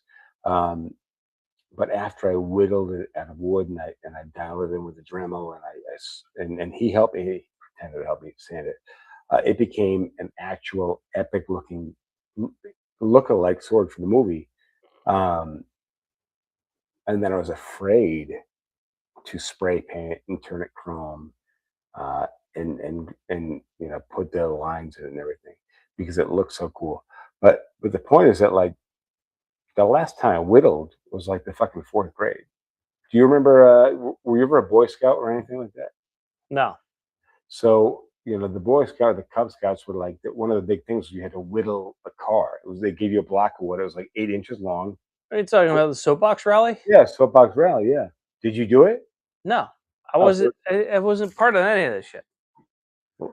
I got so like 5 minutes left in me, by the way. yeah, I agree. So when you're a Cub Scout or a Boy Scout, they give you a slate of A wood, block of wood. block of wood, and it's 8 inches long. It's 2 inches, 3 inches wide, it's 2 inches thick, and you're supposed to carve it. You're supposed to like make it, put wheels in it, um, and then you're supposed to send it down a track and race with other people. Now most kids, their father just does it for them, and um, end of story, right? But I didn't have a father. I had a mother. My father passed away, um, and my mother like got into it, and she was like, "Oh, giving me hints and things." She said, "But you have to do it. You gotta be. Where did you go? You got to be the one um, that carves it and does it." So of course I did it myself, and I painted it like Batman, and I painted it black or blue, and I put the Batman signal on it. But I did not understand aerodynamics. I didn't understand that you got this car. It's got to go down the slope, and it's got to go back up a hill and back down the slope, and it's got to be weighted well. Of course, they give you weights and they give you direction. They give you like that. They give you historical examples of the best cars. I did not consider any of that, so I basically just made a car that I thought looked good, and I put the Batman symbol on it because I was crazy obsessed with Batman for some weird. I don't. Do you remember my Batman obsession from like Sure second, do. fifth grade or something? I don't know why I was so fucking obsessed with Batman, I but know why. why? Because Batman lost his parents. Probably that would make sense. I don't. I mean, I was not. It never occurred to me at the time, but like makes sense. Um, I mean, I just thought Batman was like the best superhero. Also, I felt like he was the superhero I related to. He was dark. And I love Superman, but like Superman was sunny. Batman he had depth to him. I 3 minutes. don't think I have any depth to me, but so I built this Batman race car that looked cool, and we went into the elementary school. It was Boy Scouts, so like we were out of elementary school, I think. We went into the elementary school lunchroom, and it's winter time or something. They got the track set up. My mom parked, and it was a big deal. And of course, my mom was, like now I walk into a room, and whether I belong or not, like I'm just like, all right, cool, it's my room. Like it doesn't matter. Like people relate to me or not, like I don't care. But back then, I felt like everybody was there. Their fathers. My mom showed up. She was timid, but So for example, the first time I went to football practice, um, my mom was like checking with people, like I don't know what we're doing. And then the first time I went to football practice, where like shit got real, where you had to put pads on, my mom had to like call people to like figure out how we put the pads on. Like I never knew what a cup was. And then my mom had You got to hurry up with the stories. like just hear me out. So my mom had like the shoulder pads on my thighs, the thigh pads on my forearms. I had no idea. So I showed up football practice, and the coach was like, "I'm sorry, you can't practice that." I was like, "What?" And he's like, "Just go talk to the other coach. Just figure it out." And I wasn't. I didn't have the pads on right. So yeah, I had a lot of this. I had a lot of these things that went on with me, kind of growing up with a single mom. So we showed up to, and this is the end of the story, and we can break after this. So we showed up to the widow car rally or something like that, and it was in the elementary school cafeteria. Now we were in middle school at the time, so going to the elementary school is like you kind of feel comfortable going in, but you go in, and it's every kid that you're in school with, except James, of course, except your close friends, of course. So it's every kid that you go to school with their fathers. Now here's the thing about being in elementary school is like you don't meet most of the kids' fathers. So when you're in elementary school, like most of the time you deal with kind of the kids and their moms. And the thing is, it's estrogen and it's easy and everybody's friendly. But when you're in a room with dads, like the dads don't even talk to their kids. Like the dads don't even look at their kids. Not in the Dad, 90s, no. no, I mean they didn't. And same thing. By the way, I went to Father's Day at Leonardo School, and I was like talking to the other kids. Dude, another story for another time. I actually like choked and almost passed out, ran out of oxygen in the Father's Day thing. But point is, all the fathers like looked at the floor. So when I drop my son off, I like say hi to everybody and talk to other people. Most of the dads look at the floor. So now back to the '90s, we're in this cafeteria. My mom's there. Nobody's looking at my mom. Nobody's interacting with her, uh, and we're just kind of like, okay, so what do we do? So she doesn't know what to do. So we just kind of like go sit down. So she's like trying to figure out like what's happening. And all of a sudden, 2 hours later, they call the Julio. So she's like, Justin, I think it's your turn. And I'm like, okay, where do I go? And she goes, I don't know. So I ran it. By the way, I almost missed the race. So at this point, it's my race. So I raced my car, and it lost hardcore. It lost like it barely went over the second hump. But of course, it's a what do you call it? It's a qualification round. So of course, I got another 2 rounds to go before I'm like the last place. Um, so they're like, well, you can make edits between now and then. I'm like, okay. And they're like, well, here's some weights. And my mom's like, okay, so that's good. We can make some edits. Uh, my mom's like talking to like Larry's mom and talking to Andrew's mom or something. Larry Broderick, like Larry Broderick's father was like a lumberjack or something. So she's talking. My mom's talking, and they're like, "Oh, you put it on the back, you put it on the front, and it's going to make it go faster because the weight is the momentum, is the etc." Uh, so effectively, I came in like 19th out of 22 place. It was one of the worst scenarios in my entire life, and that for me was slot car race. What's it called? What was it called? Soap car? Soap car racing. Yeah, because it came down to whittling wood. So I have not whittled wood since basically the sixth or fourth or something grade. Um, but I managed to whittle a He-Man sword, the Sword of Power, out of pine, by the way, which pine is not a soap wood. It's not a hardwood, but pine is a solid wood, and it's a kick-ass sword. And I thought about making it look like a movie replica, but it looked so kick-ass as it was. I couldn't do it. I couldn't do it. So that was it. James, I really enjoyed this podcast episode. I feel like there's a lot more to get into the Cadult bullshit that we did not get into. I think we'll probably save it for another podcast. We got off track in a lot of different ways. But at this point, I'm fucking exhausted. I'm like zoned out. The important thing was we got the Midori. Um, we got the not Uncle Ben, Mr. Ben. Uh, and I didn't know if I had the balls to talk about my Aunt Teresa today. Um, I'll thank the vodka for that.